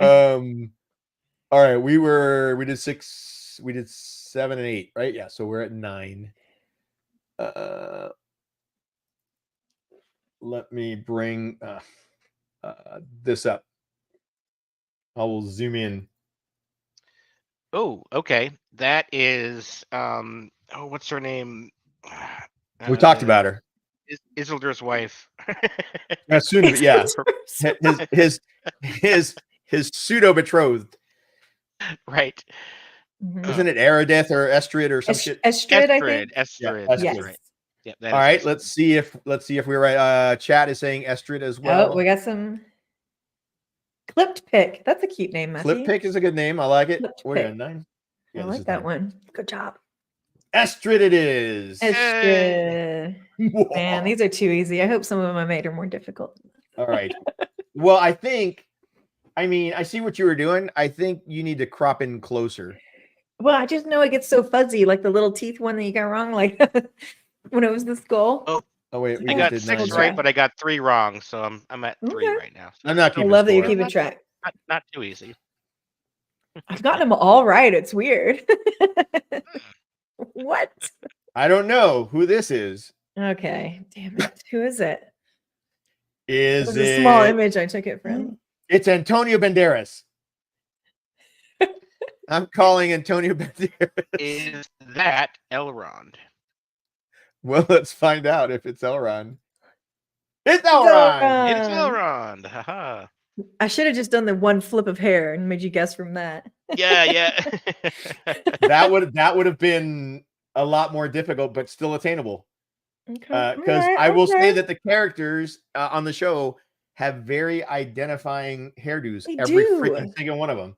So Okay, so I that would have been almost a good did one. just his forehead, and I was like, no one's gonna get it, just his forehead. But maybe you would have. That would have been good. Oh no, you guys are seeing my Haha. desktop. All right, moving on. Let's go back You to got Elrond the too. show. Good job. Okay, so I'm just gonna bring. I think we're gonna go with Galadriel, right, and Adar, and those scenes primarily because the last group it's a pretty long bit of conversation that we can get into. They're gonna Actually, hold any on. day now. I'm gonna skip ahead to a very short bit, which is our boy Arendir. Oh yes. I'm gonna be honest with you. From him. No, we didn't get a lot. All we did get the Tom Cruise run from him. The Tom Cruise Yeah, the Tom Cruise run. That's really funny. He's like, "Grr," and then he stops, and his ears He heard pick up. something. It was funny because he heard something, Mhm. and it because elves can see a really long distance, they can hear really well. Yeah. But I thought it was humorous that he stopped to listen, heard the two Uruk talking, and was like 10 feet away from him. Or at least it seemed like he was 10 feet away from him. Yeah. And then the other freaking orc came out of nowhere. Look, I felt like Where did this he come whole from? scene, I felt like I was being personally trolled. Okay. Because the last episode, I was so excited about Him chasing off? him being like capable, you Mhm. know, and like knowing what's going to happen, what's happening around him. Like he predicted what Estrid was about to do and all this stuff. And in chat, I can't remember who it was, but they were like giving examples of when he hasn't been quite so. Yeah, no, he's pretty observant. obtuse. He's been obtuse quite a bit. And so then when I saw this scene, I was like, thanks, Dear. And they gave us the cool, they're taking the hobbits to Isengard moment where he goes, I'm off after the friggin' orcs. Right. Yeah. And off he goes. And then they show us running for whatever reason, running in a hurry. very intently. Like Tom, I swear to God, That was pretty funny. Tom Cruise does that in every one of his movies. So that's all we saw of him this episode, right? Was that in the fight? The fight and this map that he opened up. That's right. Okay, I'm glad I grabbed that too. So he found something important, maybe. And I'll be honest with you, the only thing I picked up out of this map was that this bit right here looked like Eregion. That's correct. Like and is it okay? Down in the lower left, bottom left, red X. Yeah, over here. Yep, I think Gondor? that's where Adar's setting up the forces and building. Oh that is where the river's right there. Yeah. Oh yeah, because we see the march there at the end. Yeah. Then you got a couple of other red lines over by the rivers, and I think that's like other places maybe to set up the siege weapons or another piece of the battle plan to some degree of like here's where some of the groups are going to be stationed to like surround the area, or I think what's going to happen is they're going to dam the river so they can get through across. Yeah, because they only had that one long bridge that I saw, right? Yeah, supposedly. And that's a choke point, right? Like a dry riverbed. So maybe that's part of the setup. Here's where we're going to go dam the river or whatever, and but I think it's just like sort of a basic map of the area for the orcs to know like where to assemble, and kind of what the general strategy is that maybe would be given out to some commanders. And I kind of figured Arendir knows. I kind of figured what it was. Now, I mean, Arendir knows the battle plan. Nice. like I said, this looked like the silhouette or the skyline of Eregion, and of course, I mean, this is a forest up here, which I'm assuming is in the direction that Gil-galad and Elrond and them are, if I'm not mistaken, northeast. But these other lines for sure look like places where forces would be coming in from. Some of that is writing. I think one of those. No. Yeah, they're totally writing. I'm just saying Landolin, the areas with the red line. I feel like Matthew set us up for a joke in chat. He said, "Do orcs swim?" Is that a joke? Well, they're not Trollocs. Trollocs I don't. feel like there's a punchline with this one. They only swim when there are elves chasing them, and the only way to run is the river, and then they don't swim very well. Oh. So basically, they are There you Trollocs. Okay, got it. They only cross rivers if Murdral are behind them. Okay. So, Arendir, where do we think he's heading right now? So we know he was following the trail of the orcs. So I guess he's coming this way. No, actually, no, because he wasn't with. He wasn't at the what's the name of the big elf city, the main one or the region. Anyways, yeah, they were just north of the Southland. So, if anything, I would say that they're in this area here. Who is? Arendir and where Ents and stuff were. Arendir's coming this way. I would have thought actually to the southeast. So like, you think he's coming from down here? I think it's coming from the you know what? You're right. Southern corner, like over here, right? Yeah, but even further down. I think this is more of a close-up. No, this is a close-up. But I'm trying to think because he is chasing the orcs that are on their way to Eregion. So I think you're right. I think they are coming from the south because they are behind them. I mean, they're surrounded by orcs and stuff. Yeah, and last we saw Arondir, he was like down in Pelargir, which is like in the southeastern area of the map. Yeah, you're right. You're right. Bigger map. You know, I saw a thing on wearing rings on different fingers, and wearing a ring on your thumb means strength and obtuseness. Huh. That's very interesting. No, I'm just kidding. That said something about strength or whatever. It was a TikTok. That's where I learned all my shit. That I believe that thumb ring is actually for archery, so that when the arrow goes past, it doesn't scuff your thumb up. Probably. That's what mine's for too. Yeah. But they're elves, so who knows? Yeah. I mean, it could be a. I think I'm funny. You're hilarious. We heard you. You are. All right, so that's all we got with Arondir. Let's move on to Our Lady. One last thing about Arondir. I think they just had that scene there pretty much to let us know that Arondir knows what's going on now and that he's heading to. He's fast. And that super fast. It actually takes some time to get there. So they're actually trying to show us some of the travel now, which is good. Yeah, but okay, I'm gonna give you that one. I'm I'm not a big fan of how the hell he was running and all of that stuff. It was just creepy. It was weird. Long way to go. I mean, he's gonna have to run if he's gonna get there by next episode. And what the hell? At what point? Okay, I am no Lord of the Rings or Silmarillion or any of that expert. Although you know a lot, apparently Patrick Lightbody says he knows a lot. Yeah, he probably knows more than I do. Are elves faster than goddamn horses? For short distances, probably. Okay, no, that's dwarves. What? Dwarves are very fast sprinters over short distances. Gimli said so. That's true. Elves are that fast? I don't know because Elrond took off running too. But yet the messengers heading to Eregion were on horseback. I don't recall anywhere seeing. Are we talking about? The original messengers that Gil-galad sent to Eregion that got killed. The ones that got killed? Yeah, the ones that got killed. They were on horseback. Halfway? Yeah. Okay. They were on horseback. So I know elves don't have to sleep. I don't think they get tired. But I don't know how fast they are. They're pretty fast. You see Legolas in the movies? Like he was really fast. I guess. I don't know. That was weird. I just don't know if they were faster than horses. Granted, Arendir could have gotten a horse, chose not to. At Elves whatever don't tend to point, like to ride horses for the most part. okay. So they're tells you Ogier. something. Or Aiel, yeah. They're Ogier. Matthew Okay. says. Nice. All right. So that's it. That's all I wanted, because they tend to be running a lot. Elrond's running, Arendir is running. There's a lot of running with the elves, is all I'm saying. The queen, the almighty Galadriel, the goddess of badassedness that she is.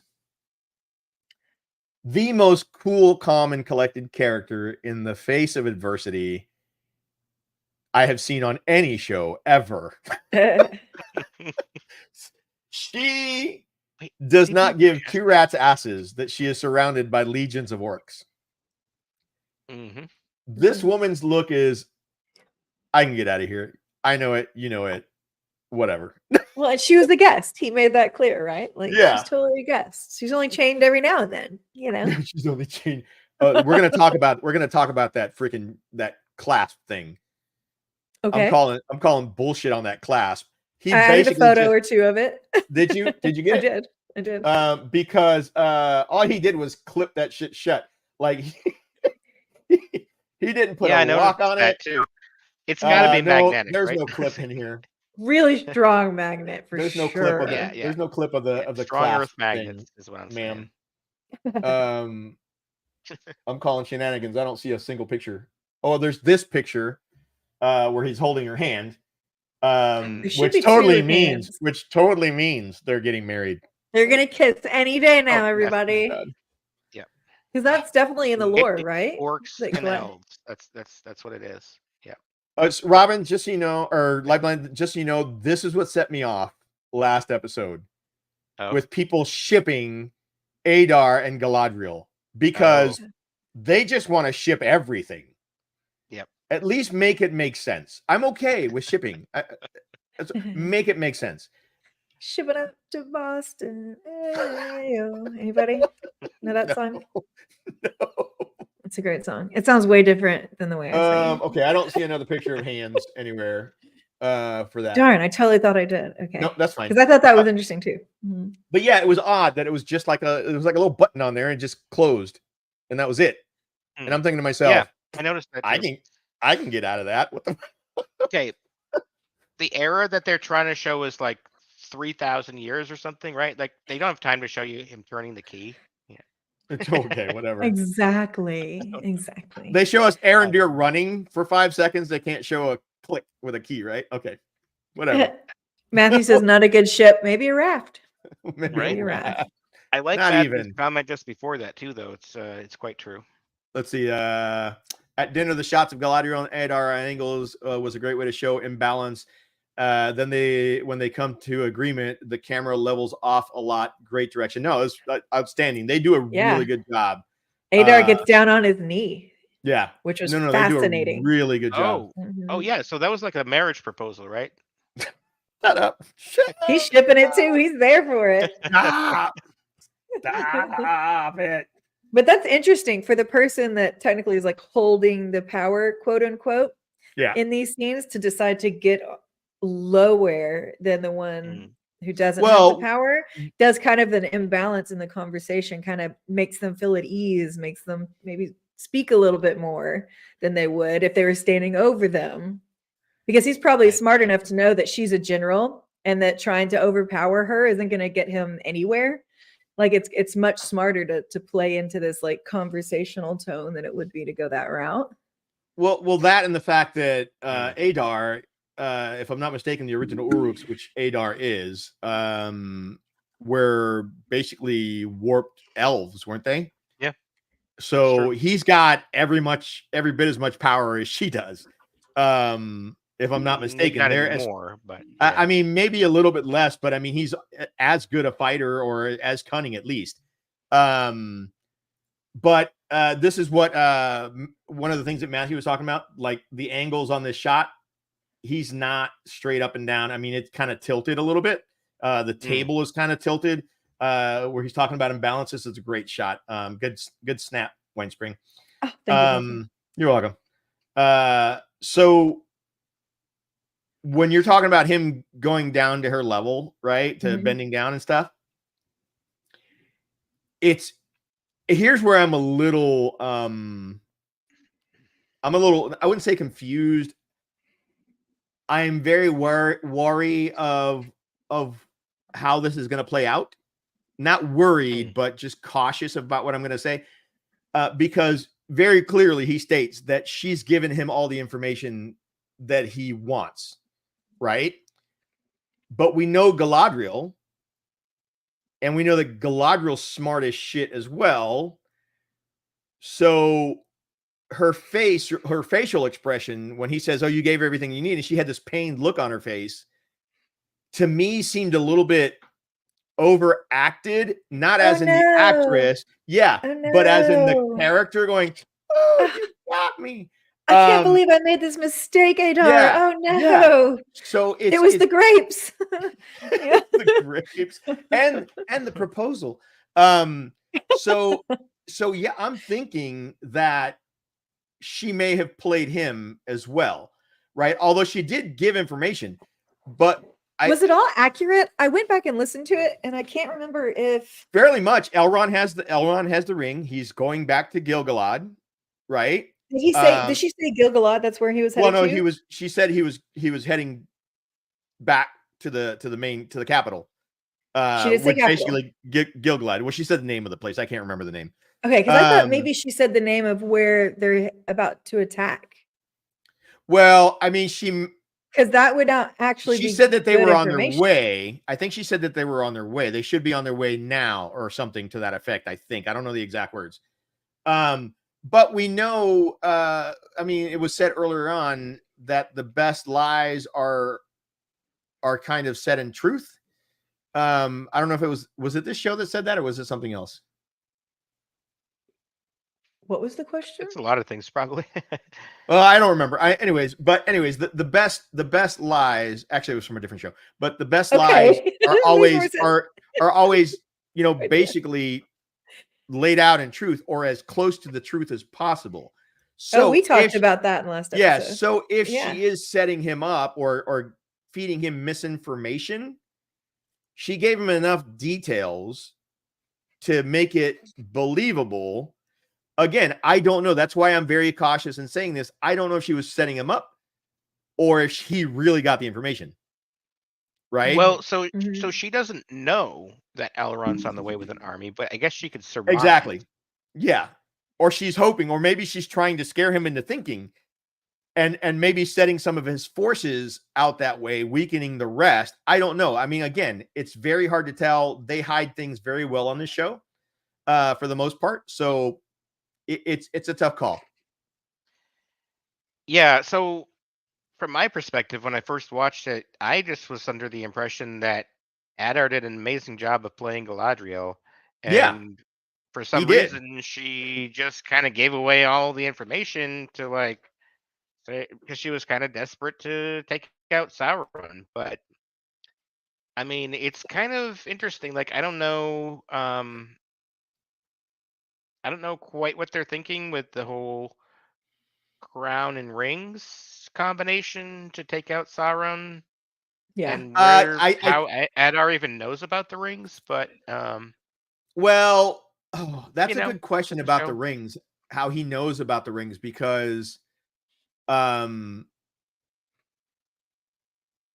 mean, he really shouldn't know about the rings. So that's unless because even the humans wouldn't know. You know what? There's been a lot of traversing. The elves, remember they had the messengers. The messengers taken. Maybe from the messengers. Because Gil-galad wrote to him, and I think he wrote about the rings and that they worked or whatever. Because remember, Celebrimbor was waiting to hear if they had worked. And Gil-galad actually wrote to him and sent that message, but it never made it to him. So that's Halbrand. Didn't Halbrand mention something to Adar when he was in Mordor that Celebrimbor was making some kind of objects of power or something? I think you're right. I think he set it up originally before he left, and turned himself into Adar as Halbrand. And then got let go to go get Sauron, which of course, you know, he's amazing. Oops. Yeah. That guy's the ultimate freaking player. I love, listen, the character or the actor that's playing Sauron, and just outstanding. Yeah. Outstanding. Holy shit. That guy's amazing. S++. So yeah, I mean, he may have mentioned the rings to Adar, but I think there was a lot of, because he even said, I heard, did the rings really work? Right? Because they helped I think that was in the missive that Gil-galad sent. Okay. To Celebrimbor. So I think that's where he got that information. As far as mixing the crown with the rings, I think he's reaching. Yeah, it could be unreliable narrator. Yeah. You know, like he's kind of desperate, looking for something to finally kill him because the crown itself didn't work the first time completely. And maybe she actually did fall for it, you guys. Maybe she might have, but tragically upset about it. But we also know that Adar thinks very highly of himself. So he may be flawed. That may be his big flaw, right? So again, that's why I said I was very cautious about having the discussion about what happened here, because it's really hard to tell whether he played her or she played him. Yeah. And we won't know, I guess, until future episodes, but still really cool. Should we vote and then we can talk about it next episode? Who thinks Galadriel played Adar? I can't do votes here, can I? No, I don't think I can. I do. Anybody? No, just me. Okay. Who thinks? Oh no, Galadriel playing. Oh, okay. I'm thank you. 50-50. I'll go with that. Then, okay, so you're going with Galadriel played Adar? Okay. And so who thinks that Adar played Galadriel? I think I'm gonna have to do the opposite vote just for fun. Yay! I love it. We got a G played A. Oh wait, I gotta do it over here. I'm clicking on the wrong damn thing. That's 3-1 so far. Anyone else in chat want to chime in? This is a very official voting system. Or whoever else is in chat. Can't wait till next week to see the looks on your faces. I'll be like, no. Listen, you'll see the same look we have every episode. We're just kind of like, so who's the wizard? Dismay and dumbfoundedness. But enjoyment. So that's but good. Yeah, we'll be happily dumb. I want to go back to a comment that Patrick threw up here. Only because when I read this, it reminded me of Leia, Roof Mistress Leia, when she was on the drunken spelling, Wheel of Time drunken spelling bee, when she said that everything to her was in French. Because I'm reading this, and it's like Le hung out and Finway. This is more Swedish than it. Le hung out and Finway and Dingul at Kuvivien. I was like, I have no idea what the hell he's talking about. Oh, no, the accent was very helpful. Thank you. The Swedish chef invaded Patrick's chat, and I have no idea what the hell you're talking about, Patrick. It's Silmarillion things. I listen. I'll say it again. I read it once. I don't remember like 98% of it because I think my brain died reading it. Okay, so LightBlindedFool. What do you think? Like, do you think I agree? Yes. Okay. I think so. Like, basically, he's like, I think one of the original Uruks that were turned from elves, like Tavern was saying, and that's basically like some of the older elves back in the day when the Uruks were first created. Okay. He definitely has more of like an elf look than the rest of them do. Oh.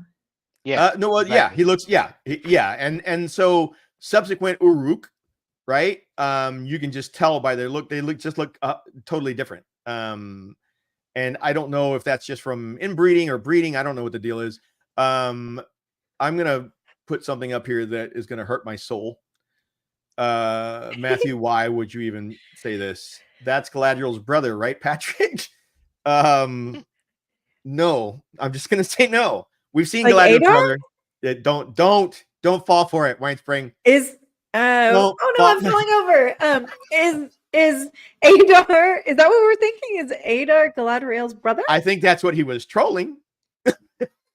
Is it a troll or is it something I should think about? Or is he talking I don't about? know. Unless he's talking about Finwë, which was Galadriel's grandfather, first king of Noldor. So I don't know where Matthew was going. Oh, he was talking about Finwë. Good, Finwë. because I was like, man, y'all are killing me. But no, okay, I got it. That was scary. Yeah, Galadriel's going to I'm marry easily her brother, corruptible. who's now an orc. Oh, This is not a show I want to watch. That's where it's headed. not gonna watch that. That was like, that will be airing on Brazzers sometime soon, and we will not be watching it. So Adar is her grandfather's peer. No, Finn. Oh, okay. So you think that Adar is from around the time of Not Finwë. brother silly. He's a silly Grandfather. Well, somebody said brother. I didn't make that up. It was on there. I actually put it on the thing. Okay. So okay, pause for, should we do some questions real quick Yes. while we're here? well, I was going to continue on this, and in between, Oh, sure. Okay. before we switch Okay. over. If we got more, Okay, let's do it. so what do we think about? I think his name is Wurg. I think is the character's name, which is the tall, skinny orc. Okay. The one that there's like, didn't quite hand the horn to him at first. yeah, and then He had was the baby, questioning a little the bit. wife and the baby. Yeah, there's a little tension there, and it's weird that it's okay. So it's weird. Glug, is it Glug? Okay, it might be Glug. Glug. Glug. Glug. Take the chicken. Goodness. What I love about this show is that we're seeing a lot more of the humanity of the orcs, right? Their personalities, instead of meat's on the table, or whatever. And don't get me wrong, I love the Peter Jackson movies, but orcs have never really gotten that sense of just realism, right? They're just monsters. Or that they would even want to a home or to care about home or being a in family war. or any of that stuff, right? Yeah, and we're getting a lot of that this season. And it's freaking amazing. And interesting. And we're seeing that the same tensions that you're seeing in other races are happening with the orcs as well. Like where they're starting to not believe the leader in little things, at least some of them. And then you had the deserters, right? Mm-hmm. That Arendelle fought. So yeah, it's really cool. They don't have, it seems to me, they don't have the fear that we see later on when they're under Sauron's rule. Right? Because Adar calls them my children, and there's more of a familiar. It's just interesting. I love that aspect of the show. So that's what I was going to say. Now, questions, unless you have comments on that. No? All right. Fine. All right, we went to 10. Let's do 2. Let's do 3 more, and then we have the big section to cover, fairly biggish. Yeah, and then we'll go from there.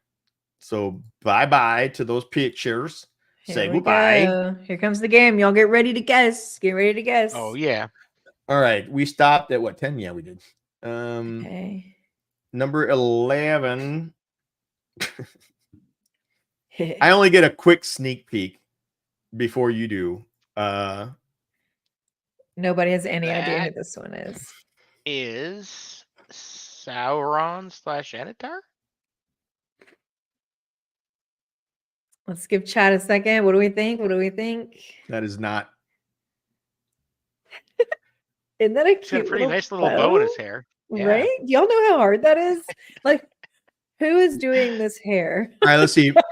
Merandiel or Merdania. Oh yeah. Daniel? Yeah, I think that's who that is. Personally, but there's a compelling Sauron look, and Sauron would have a bow. Yeah. 100% would have a bow. So we're getting a lot of Merdania in the chat. Okay. Who do you say it is? You think it's Sauron, Light Blinded? Sure. Yeah, I'll go with Sauron.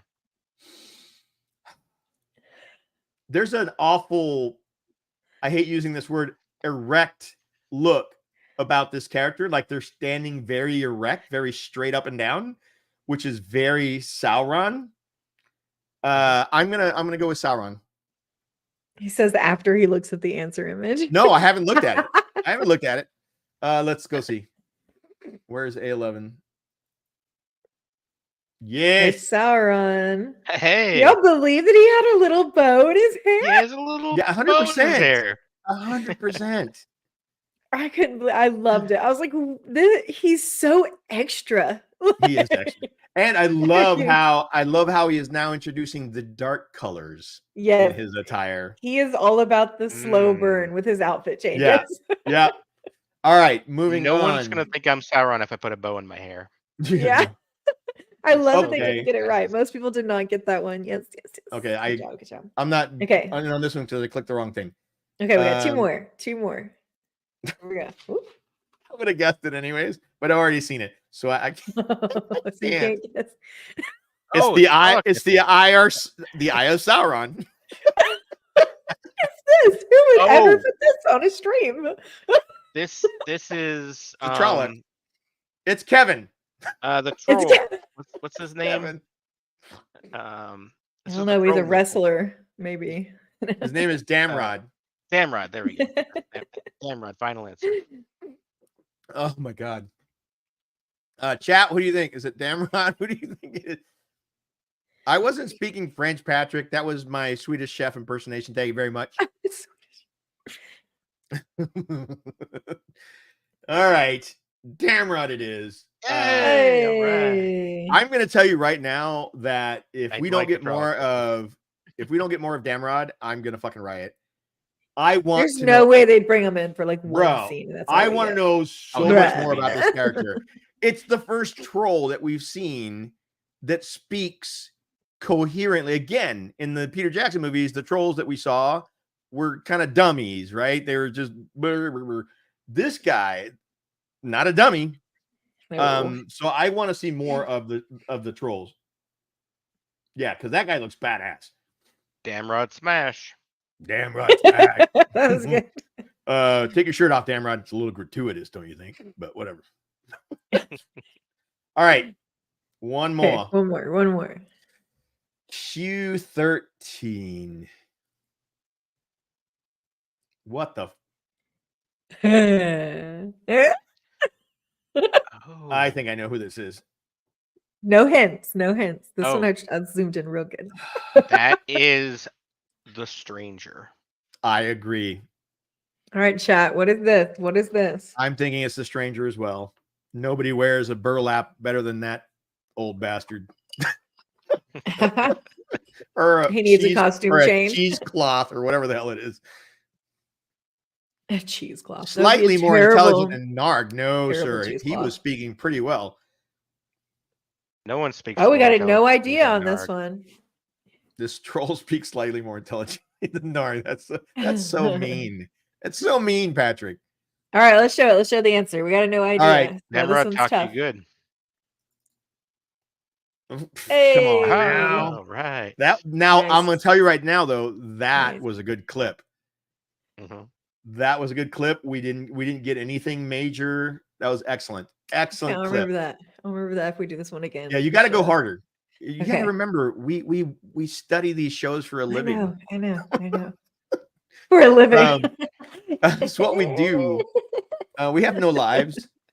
Okay, here we go.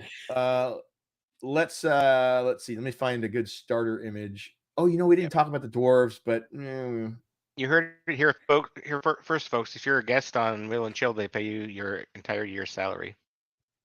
Yeah, in whispered promises. What? Look at this personification of elfdom, if I've ever seen it. What a fantastic outfit. It's I'm sorry, but amazing. just wow. It's amazing. Yes. Yeah, like this is Lanfear level of freaking of costume. No. For a guy, no, for a guy, this is Lanfear level of evil costuming. To Only the this, nines. yeah, he has a little bow in his hair. So all right, Yeah. all right. Oh wait, too close. Wow, we have so much more to talk about in this. Oh well, we ain't got that much time. We got about 20 minutes, so we're gonna trunk through this real quick. Well, we better get through it quick. All right, so I'm just gonna put pictures up here, and we'll just kind of discuss it. So this whole, and we didn't even touch the dwarves, so we might get to them really quick, but we'll see. Hey, Ryan all right, Milky, welcome back. welcome back, Ryan. Wine Spring. Yes. Let's talk about the Sauron, Celebrimbor, Murdania. Okay, so Sauron, thing. Celebrimbor.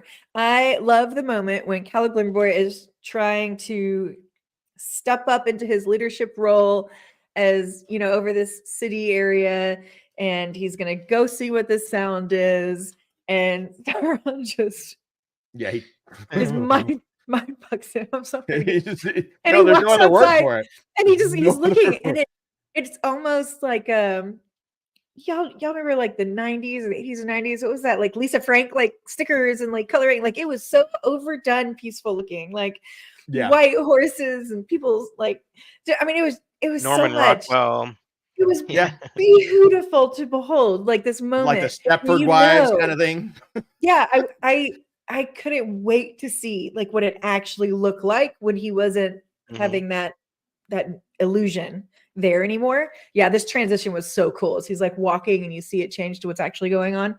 Stunning. Have you seen the I behind actually the scenes? enjoyed this part of the episode more than I think maybe any episode so far. Like I hope the next 2 episodes are like invoking of this type of feeling when I watch this moment. Did you see the behind the scenes for this scene? All right. Keep talking about we're talking about not just the scene, but the whole aspect of Celebrimbor being obsessed with the rings, being totally mind jacked. He tried to step up twice, right? And was thwarted both times. He dismissed the forgers, and then Sauron took over that. We also have this little bit here. I'm just going to bring up an image. Y'all keep talking. I'm going to go look something up. Light blinded and yeah. So light blinded. This image here, this language, like do you know it? It's written in a dwarven script, dwarven runes, but it's in an elvish language. So it's kind of strange that Murdania didn't know what it said, but maybe she was more focused on the dead body and hard to read it. Wait, one more time. So dwarven script or language? Dwarven letters. Letters. Yeah, it's font. It's dwarven font. Oh, dwarven font. Yeah. Okay. And then but elven. The words were elvish words. Yeah, the words were elvish, but the font was dwarven. But it's weird because it's kind of hard to say whether or not it really says where is he. If you translated that directly, I think I've heard that it says more like "how is he?" maybe, but like or something almost weird, like a how or existing wise, like. So I don't know. The episode is called "Where Is He?" It is. So here's the thing. Where is he? We're all one more time, speculating. Light-blinded. What were you saying? Go ahead. Sorry. It's supposed to say in the show. It's supposed to say "Where is he?" That's what Sauron says. It says. Yeah. But obviously, like the orcs are trying to send some message to the elves to ask where Sauron is, but it's very cryptic if that's the case. Yeah. No, the orcs are trying to send a message to him because they know that Halbrand went there, and Adar is sending Halbrand. Where is he? Because remember, Halbrand told him that I will find him.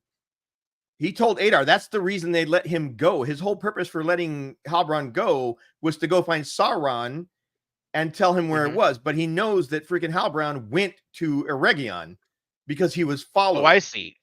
They're trying to send it to Halbrand, not Sauron. Right. But because at that point, that Halbrand is Sauron. He suspected, but he didn't know for sure until Galadriel told him, which is well after this happened. Yeah. Right. This message was sent. So. Yeah, so I'm gonna show this real quick. Kritter, but wait, so is this because we're talking about this image, right? So is this like a human follower? That's an elf. I can't. That's So that is an elf for sure. Right. Okay. So what they said on the show was that the artisans and the merchants had stopped coming. Right. Yes. So they sent guards to go Oh, check that's the other right. side They of the said it was a bridge. guard. This is the only one that returned. With a message. Right. That was a dark with a joke. message. They Okay. must have been. They must have ran into a lot of orcs because those elves can crush a lot of. Yeah, orcs, they can especially fight. with it. Well, think about it. There were legions. He brought a Oof. ton of freaking orcs with him. All right. So the scene we were talking about, Kritter, for when you watch this, thank you. Kritter is always with us, whether she's here or not. And she provided this from the Rings of Power era, which is who posted this, and she shared it out on X. And this is how this scene played out, which is freaking amazing. Good gracious. Are you kidding me right now? So it That's is just as right. magical One as it looks. shot. It's one shot. Yeah. I'm a huge fan of single shot scenes. Like the one in Daredevil when he fights down the hallway was epic. The one with Matt running through the Caldera? No. The village, the Two Rivers. I mean Oh. the shot. You know what I'm talking about. When he's running looking for his sisters, that was all That's one right. shot. That was a cool shot. That was a Winter freaking. night. So I'm a huge Winter fan. night That, fight. Yeah. that was Yeah. freaking amazing. Yeah, I had no idea that was a one shot. Yeah, like that's it. cool. I mean, it definitely evoked like everything. I Mm. want more of that vibe when I watch this show. Like, I need more of it. I was looking for scenes. I mean, and their special effects is ridiculous, and it's really hard to point some stuff to catch things like that.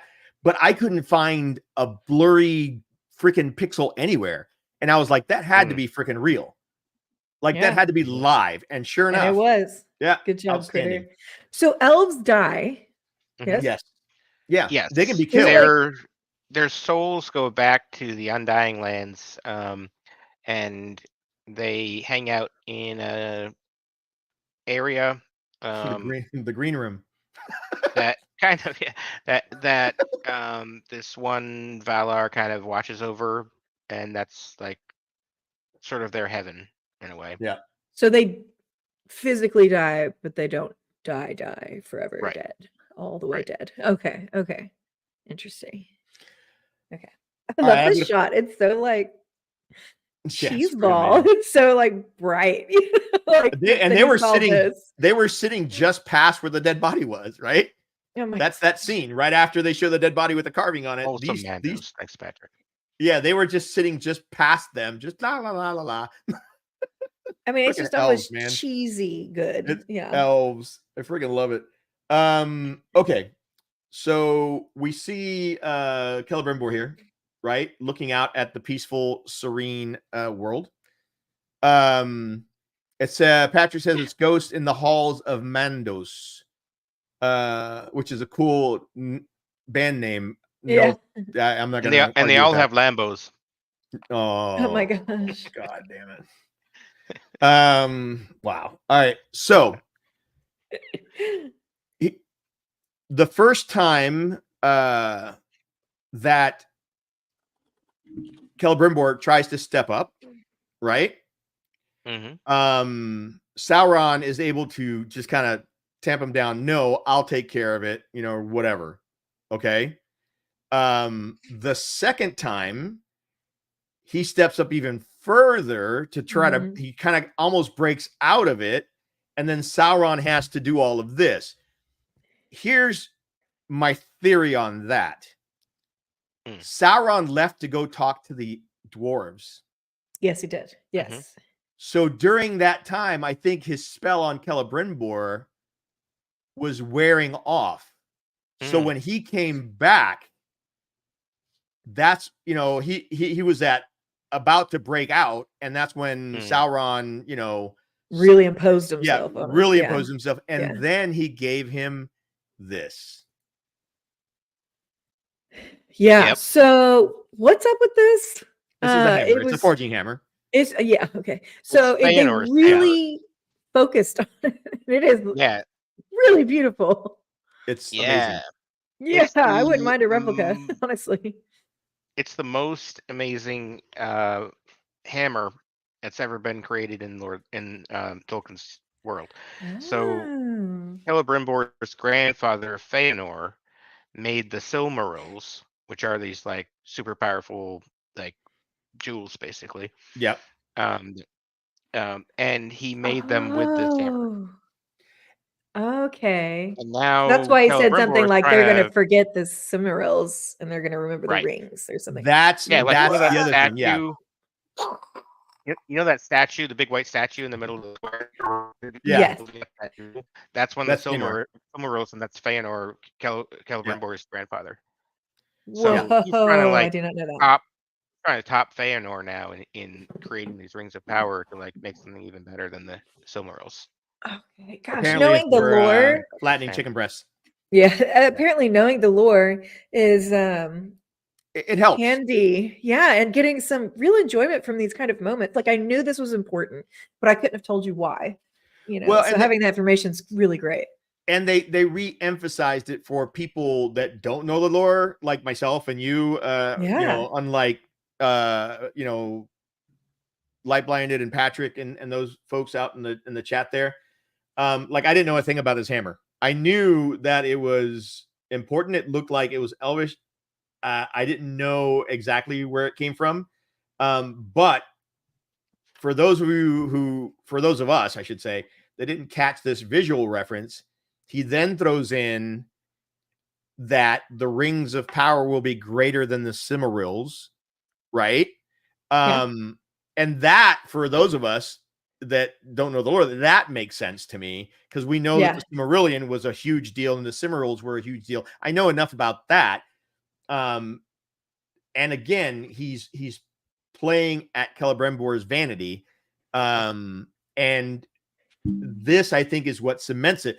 Now, granted, I'm going to assume this is not the real hammer.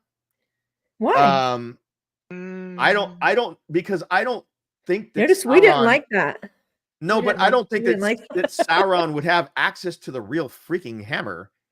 So I think that Celebrimbor has the hammer in his workshop already. Oh, okay. So he Sauron's just pulled it off the shelf as a and symbol.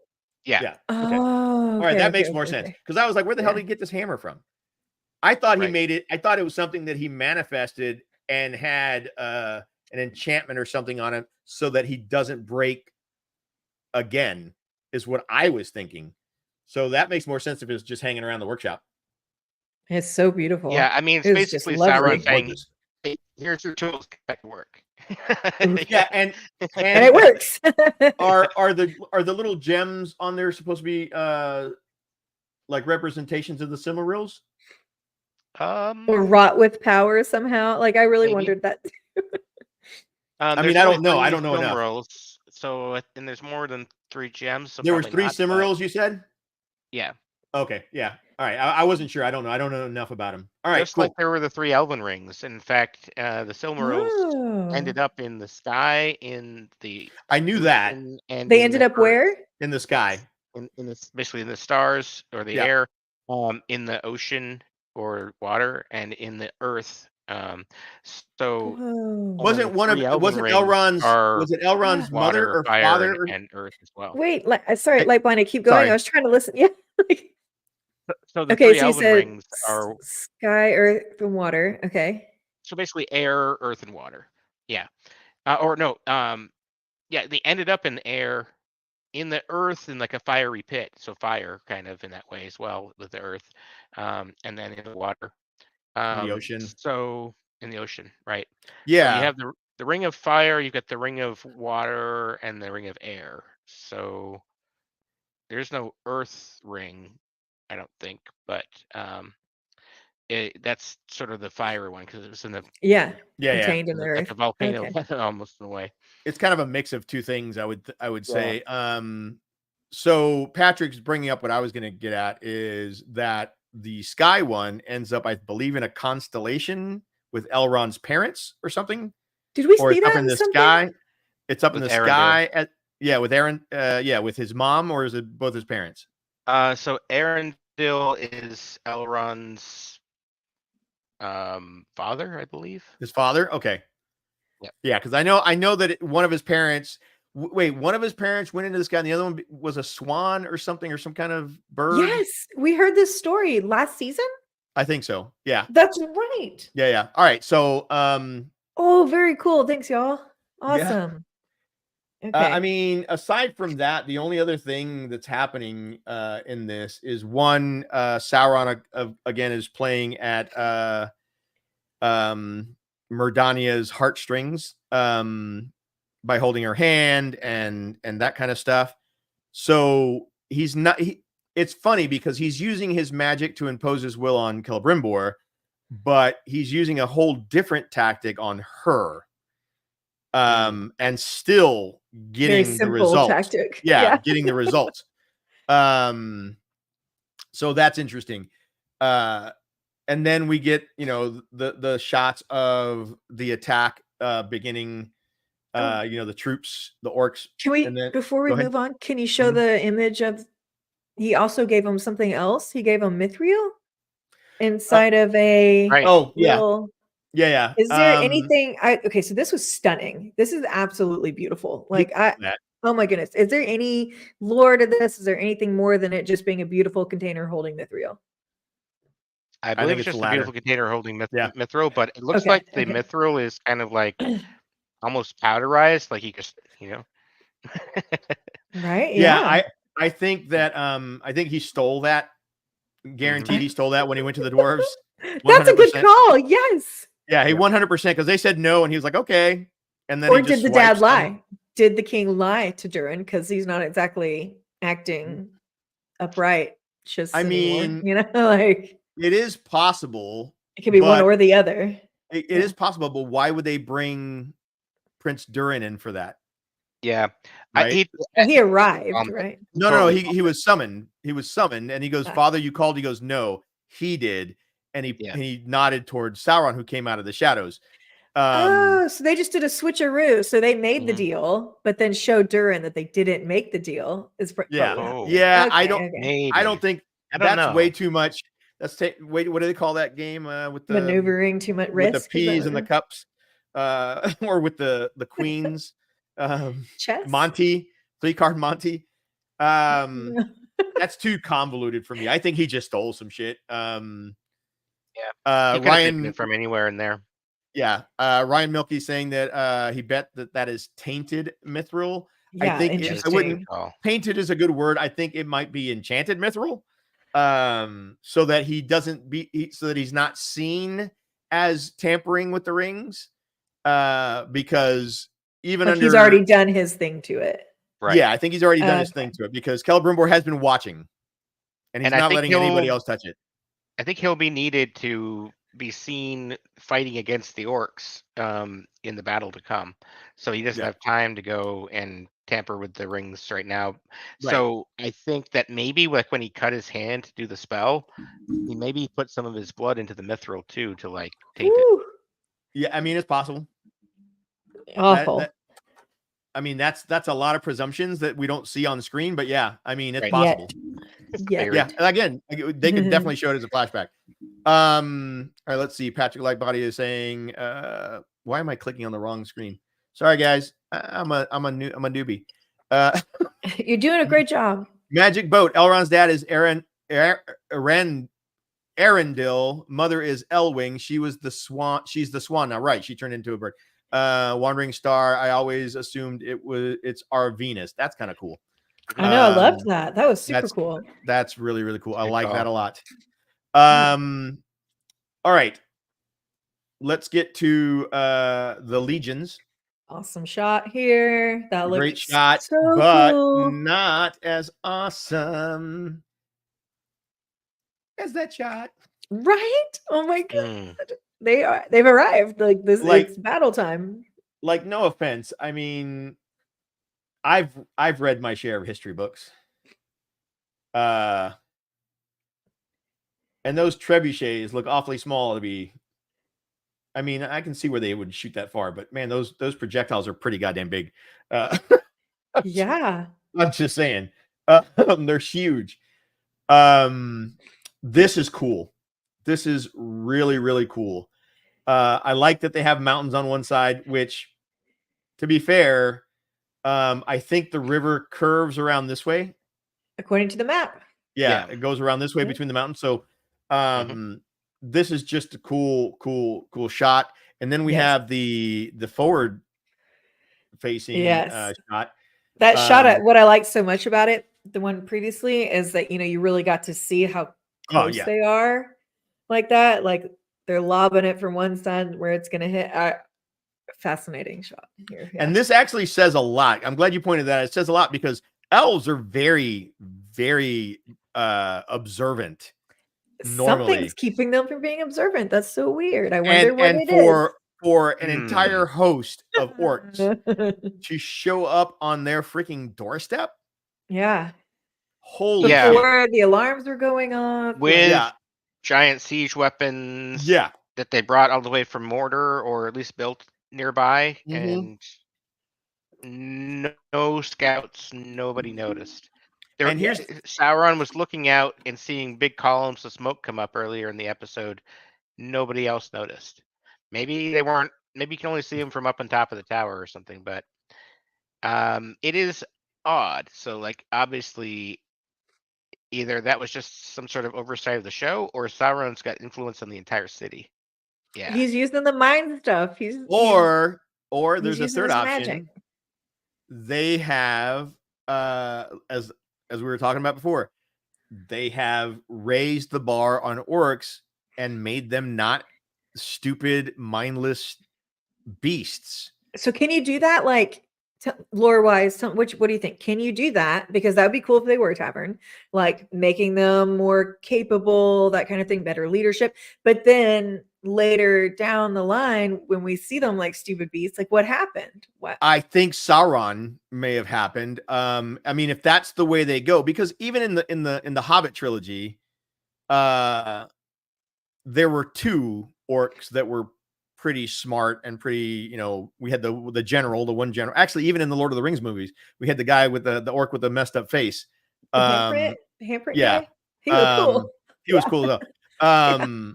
So we do know that they have some that are highly intelligent, general level intelligence, like bred that way or grown that way. I don't know. I think that there are so many orcs, especially in the Lord of the Rings movies and the Hobbits, that they can't give personality to all of them. So on a show like this, they have a better opportunity to showcase that. Because given whatever, it's a huge force. I mean, orcs are not something we see, we see elves tearing them apart. We see Aragorn tearing them apart, but elves live forever.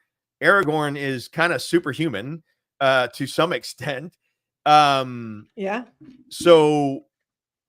yeah, I mean, it's just kind of really cool.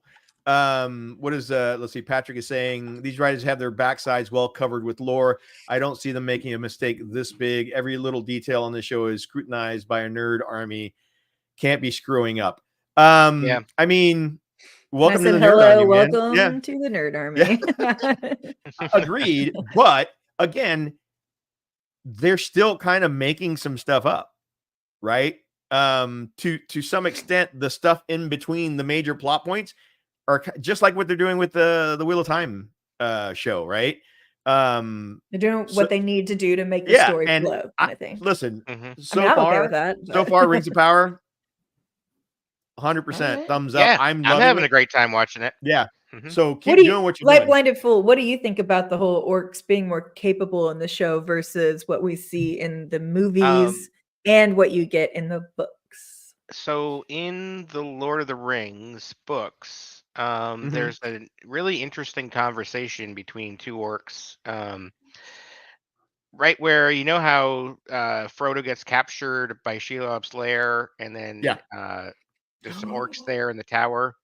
So Gorbag and Shagrat are having this conversation about how they want to run away and desert, or they're really hoping that the war goes well, and they they just want to be able to like go with grab some good lads and kind of go off somewhere quiet for a while and have a life, right? Yeah, where there's no So war. I always Yeah. kind of ship them a little bit, Hey, all God right. damn it with that word. I'm going to ban that word. I love That's a weird one. That's a weird one. What's that? I'm shipping. Listen, if I'm being honest, I'm shipping have their nice life, right? So like, Nice that's the Chianti. a typical little Chianti. orc that you think Okay. of, right? So I'm going to ship Barrack and Shelob. That's it. I'm you normally think. That's a really good reminder, LightBlindedFool, because I actually forgot about that scene. They don't want to be doing this anymore. They need a break. So they it's gave us little nice. tidbits in the movies. Yeah, it's and it nice smells that like the they're book. bringing that to the show, right? Because orcs have a life. They're not just mindless, or whatever. And I love that they're showing us that in the show. Yeah, because I didn't really pick up on it, just being a movie watcher who's just casually watched the Right. movie. Like, yeah, so. I also have to admit we were lacking last episode. Or I don't know if we were lacking. It was last episode or probably episodes 1 through 3 because there was so much to cover.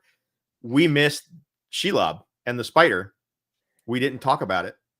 Is that the spider from the movies? The same spider? I think that's the same spider from the movies because he stabbed it in the eye, and the one in the movie had a jacked up eye, if I'm not mistaken. What? But I think that was Shelob. I just assumed there was a bunch of them. Like so I just didn't even. It was just a big cool creature. I want to say either they're telling us that giant spiders were a common thing, or that was Shelob. Huh. So basically, like all the Mirkwood spiders from The Hobbit, were Shelob's offspring. Right. So and Shelob was the offspring of an even crazier, larger spider from like the first age called Ungoliant. Right. So I remember that. Yeah. So Shelob though was like the biggest spider around at the time of Second Age. So this one was pretty big. And yeah. So I think in that cavern, in that episode you're talking about, the largest spider there. Yeah, that's what I'm talking about. The one that got stabbed in the eye. Yeah. But all there's like lots of smaller ones that like attacked them and actually grabbed onto them and stuff like that. Those are all like just sort of more Mirkwood style spiders. Okay. Yeah. I wasn't saying that. I was specifically speaking about that larger spider. So interesting. Yeah, I didn't make that connection. Good job. All right, so we leave the episode, and I'm gonna bring this up real quick, and we're gonna talk about it for 10 minutes because we're running long. Less than 10 because you got a few more of those questions you got to answer. Yeah, we do. All right, so less than 10. Just a few. Get ready. We're gonna talk about the very short-ish bit of dwarven scenery in the episode. With Disa posting up. With Disa and the bats. I'm gonna listen, man. I wish you had. You didn't get a picture of that, did you? There's a shot. I have one with the bats flying over her because it looked cool, but the rest of them just kind of looked like she was squatting down. No, like football or something. That's great. No, there was a shot right before that. And I'm gonna bring up some pictures as we're talking about other different things that you have in here that we didn't really talk about. Like I see her. I only see the one shot of. It's rapid fire photo time, is what I'm hearing. Yeah. This is how it goes every stream ever. Yeah, toward the end because we're like go. We're running long. Okay, I only see the one of Prince Durin and Dissa, which is fine. And I never mind. I see the other ones. Oh my gosh, I'm crying. Oh my goodness. These two, I love these two. And I love the love that Prince Durin has for his father. Holy shit. It's insane. He knows him. Yeah. Yeah. And this is why they fell. This is why that whole dwarf. You're saying father-son love is why they fell? Listen, there could have been an end to the madness, and it just didn't happen. All right, so we have this dude. I love this guy so much. They go with Disa's plan even after that scene. They do, but okay, we know what happens. All right, that's a cool shot of her. We know what happens to Durin's folk, is all I'm saying. And the guy before you, I didn't get a chance to say it, but he totally looks like Malvi. Captain Hook, here. With Robin Williams, that old one, Captain Hook. He totally has that vibe. So you're saying that's Glenn Close in pirate costume. 100%, Glenn Close. You know she was in that movie. I did not.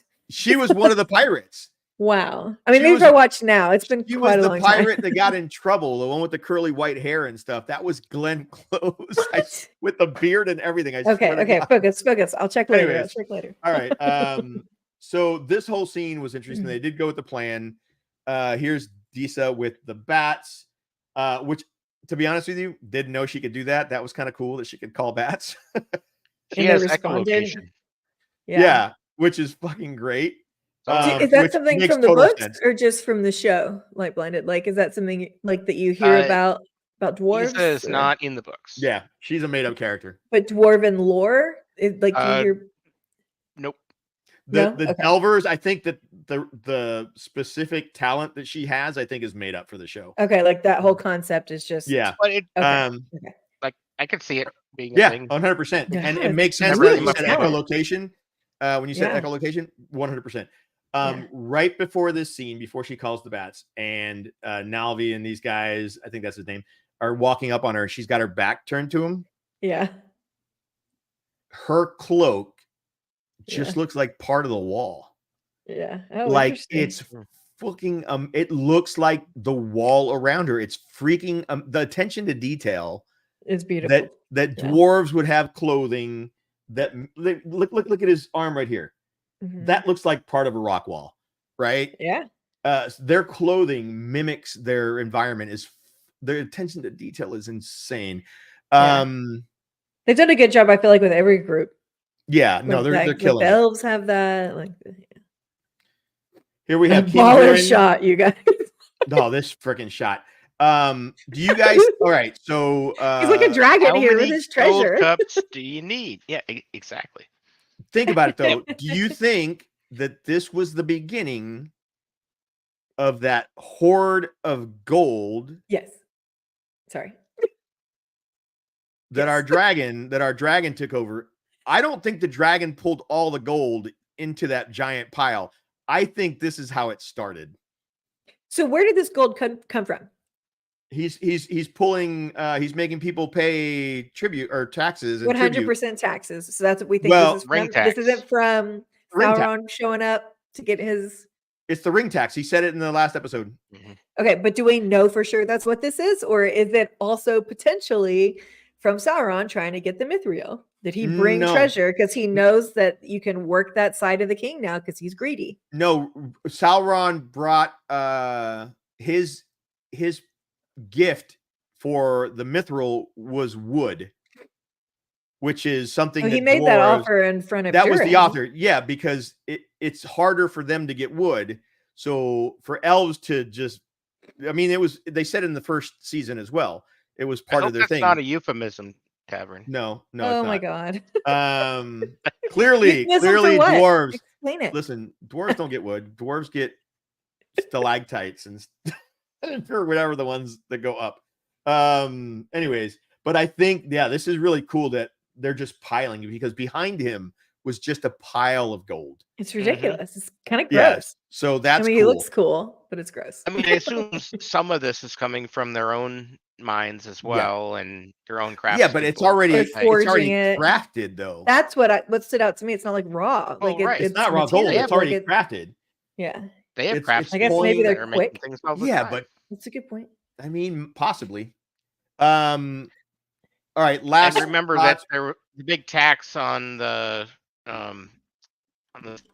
whatever it was that Disa was buying in the last episode. Oh yeah, they raised because of the ring tax. They raised the price on all kinds of stuff. Yep. Yeah. Right. Okay, so this I put in Dwarf because when arrested.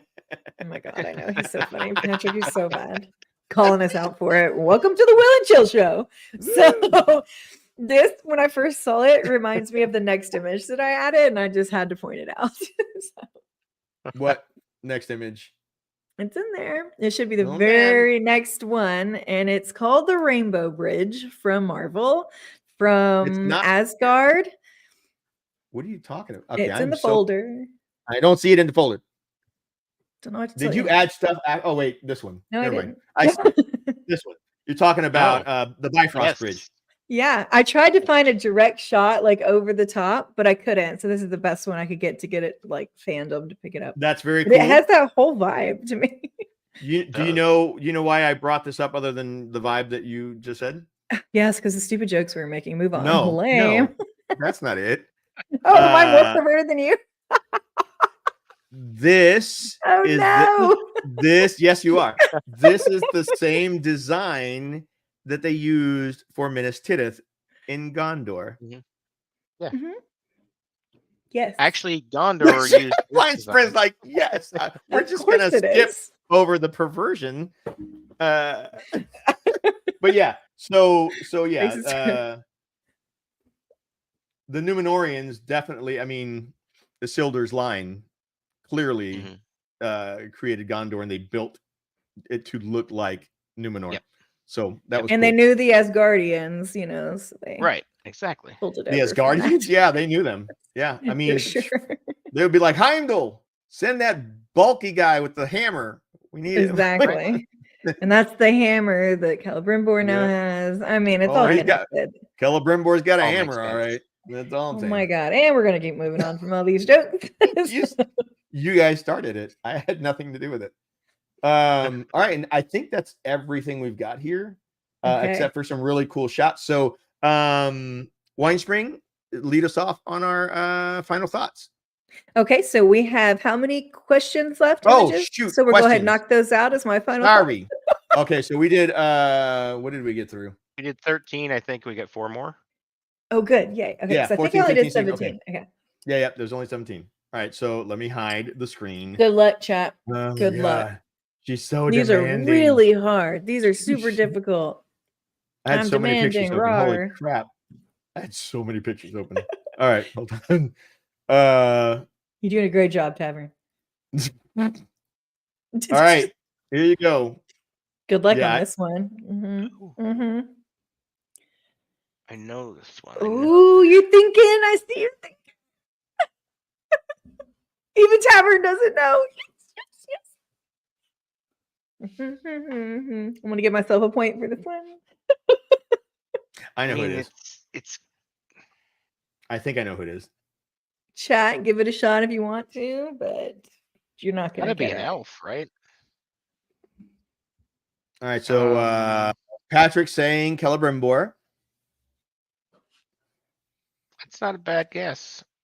It's not a bad guess. We don't need to be reading those out and helping. You need to wait. Ryan's saying Celebrimbor. That's cheating, Tavern. I'm just reading the chat. Don't read the chat until you guys guess. Nobody has a clue who the hell it is. These are the rules that I totally told you earlier before we started. Mr. Moonbound said it's definitely Celebrimbor. Somebody's getting their ass kicked tonight. We're talking yeah, about it, buddy. I think it is Celebrimbor, but I'm going to mark that as a no, as a fail because I saw chat. Yep. Thank you. Integrity you know what? right there. I'm Thank going to you for hide that. chat. I'm going to hide chat. Yes. There. I'm hiding Ooh, chat. Patrick said Elendil's daughter. That's interesting. Whatever her name is. Aaron. We already had her. I was going to say, I'm going to say it's Kemen just to say it's Kemen. Because Could be actually. Okay. I'm going with Kemen, but I'm not 100%. So let's see who it is. A14. Damn Yay! Good job, chat. But you guys can't look at chat anymore for the next All right, one. we're not going to look at chat anymore. So that Finally was 14. smoked you. Yeah, you finally got us on one. Nice. And good job, chat. Don't stop Number guessing. 15. You guys. Oh, come. You don't know. I do know. Nori. You do That's know about my that. bride to be, Nori. Oh, that's weird. Not weird. Why is that weird? Why is that weird? What? She's trailing want me after to an old just guy in the say it? desert. Listen, she's trailing after an old guy in the desert. I got a shot. That's all I'm saying. Oh my god. I just So, need moving right along. a cheesecloth robe. All I need. Light blinded right. fool. Who do you think this is? It's really difficult. This one. Oh, I said Nori right away. He said Oh, Nori. I missed Yeah. it. I missed Everybody's it. saying Nori in chat. All right. Getting rid of I Nori. should have zoomed in more on the necklace, is what I'm hearing. Yeah, I think you should have. Number 16. Definitely. Oh, come on now. Wait, you didn't show Ellendale. the answer. You didn't even Oh. show the answer. Hold on. What's this? Say 15. Because it's not right. It's not Nori. Really. It's Just not kidding, Nori. it's Nori. I'm just kidding, I, it's Nori. I thought I did show the answer. I didn't. And then we have Whatever. Ellendale. I think that's John Wick. We got Somebody some lose the Elendil dog? guesses. Somebody lose the dog. It's Elendil.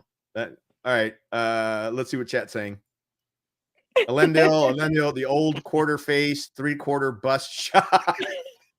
My bad, yeah. You know, we're gonna do this again. I'm gonna make it so much harder, okay? You need to make it super hard. I didn't know how easy it would be for everybody. So I tried to like not make it ridiculous. All right. Some of them are. Moving on to the last one. Trying to remember which one this was. It's Princess Leia. Muriel. It's Muriel.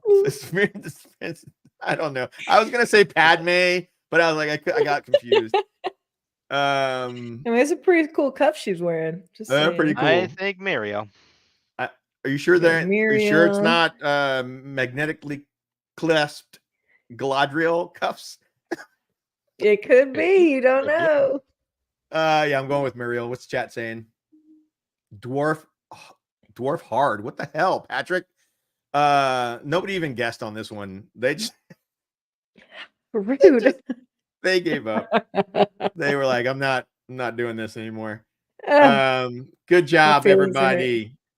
All right. Who was it? You didn't show the answer. God Yeah, you dang didn't it. know the answer. Wait, hold on. Show I the gotta answer. find the right freaking thing up now. They're all labeled very clearly. What are you trying to say? You need. There no, it I'm is. just gonna hold Yeah, but back on for whatever reason, they're not showing up like in order. it. Oh.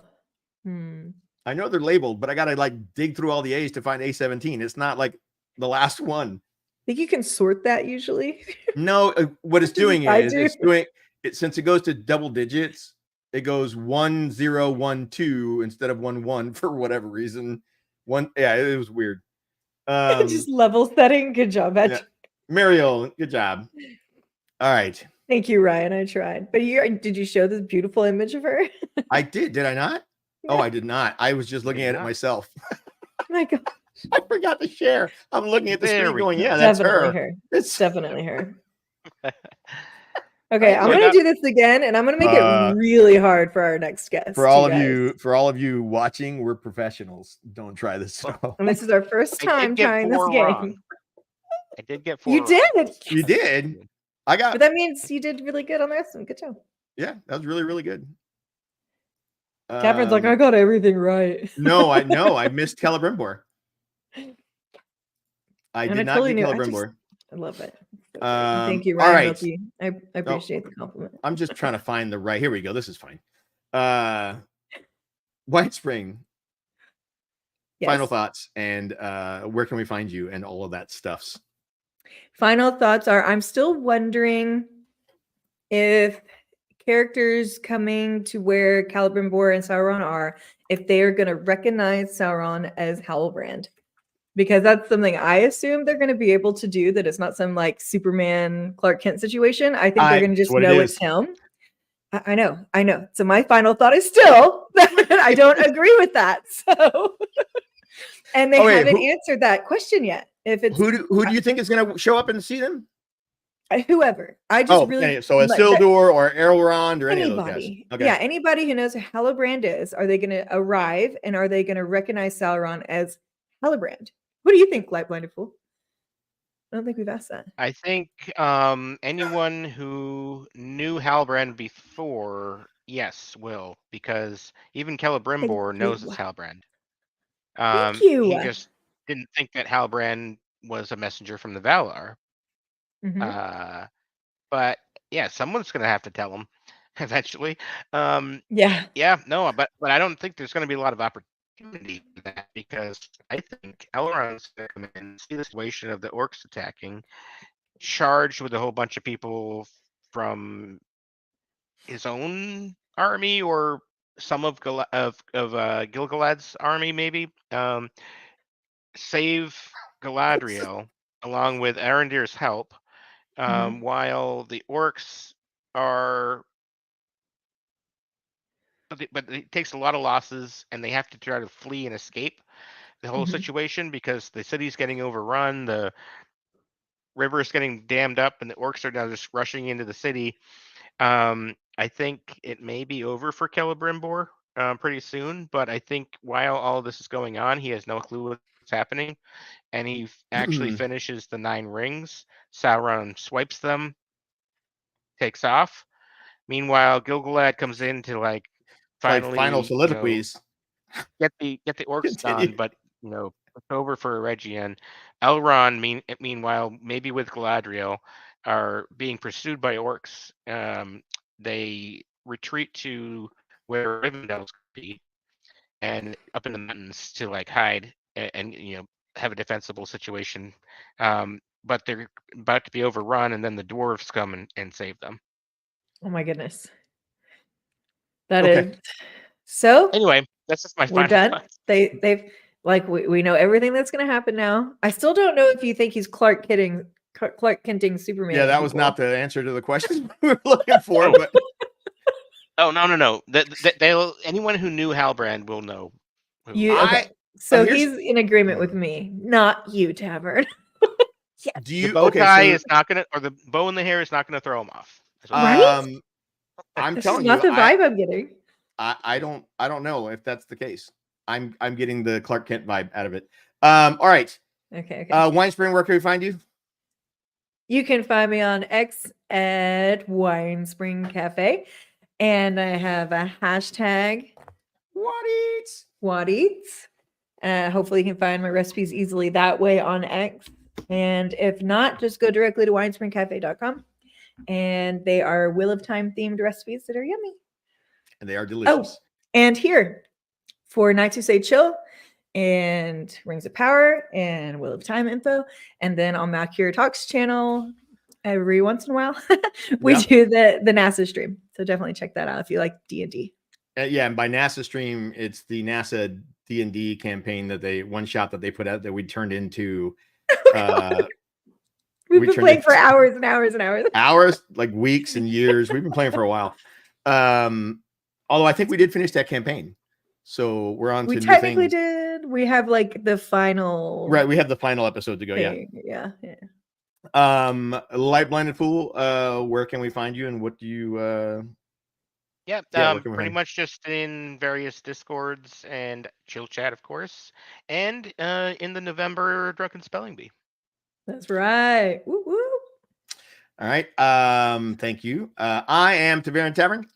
I am the co-host with Winespring Cafe, and our missing third co-host, Kritter XD, who is having a baby any day now. Baby name redacted. Redacted. That still cracks me up. Anywho's, so you can find me here on the Wheel and Chill Show most Mondays. Next week we'll be on Tuesday for scheduling conflicts. Oh yeah, you can also find me on Dragon Mountain's channel. Occasionally doing their watch these. That's where I'll be next Monday if you want to swing by and chit chat. It's the finale of Fallout.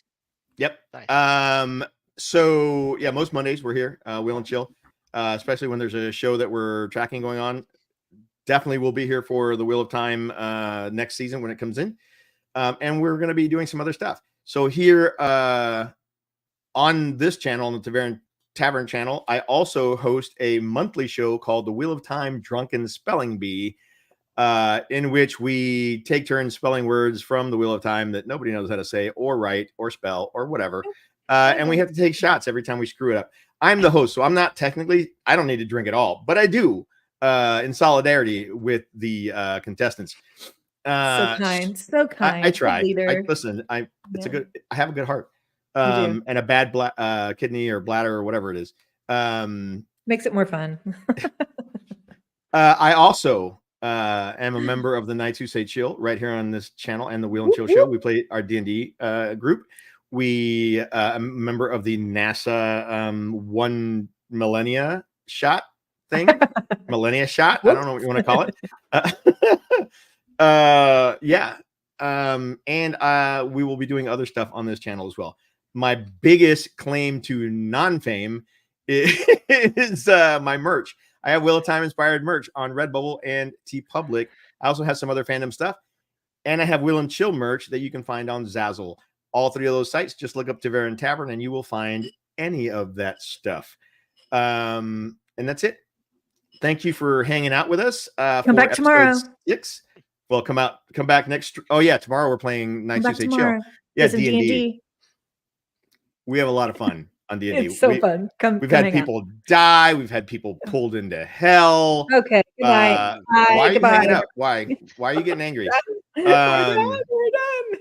We're doing really good. We're killing it. Okay. So love y'all. Night Tuesday Chill.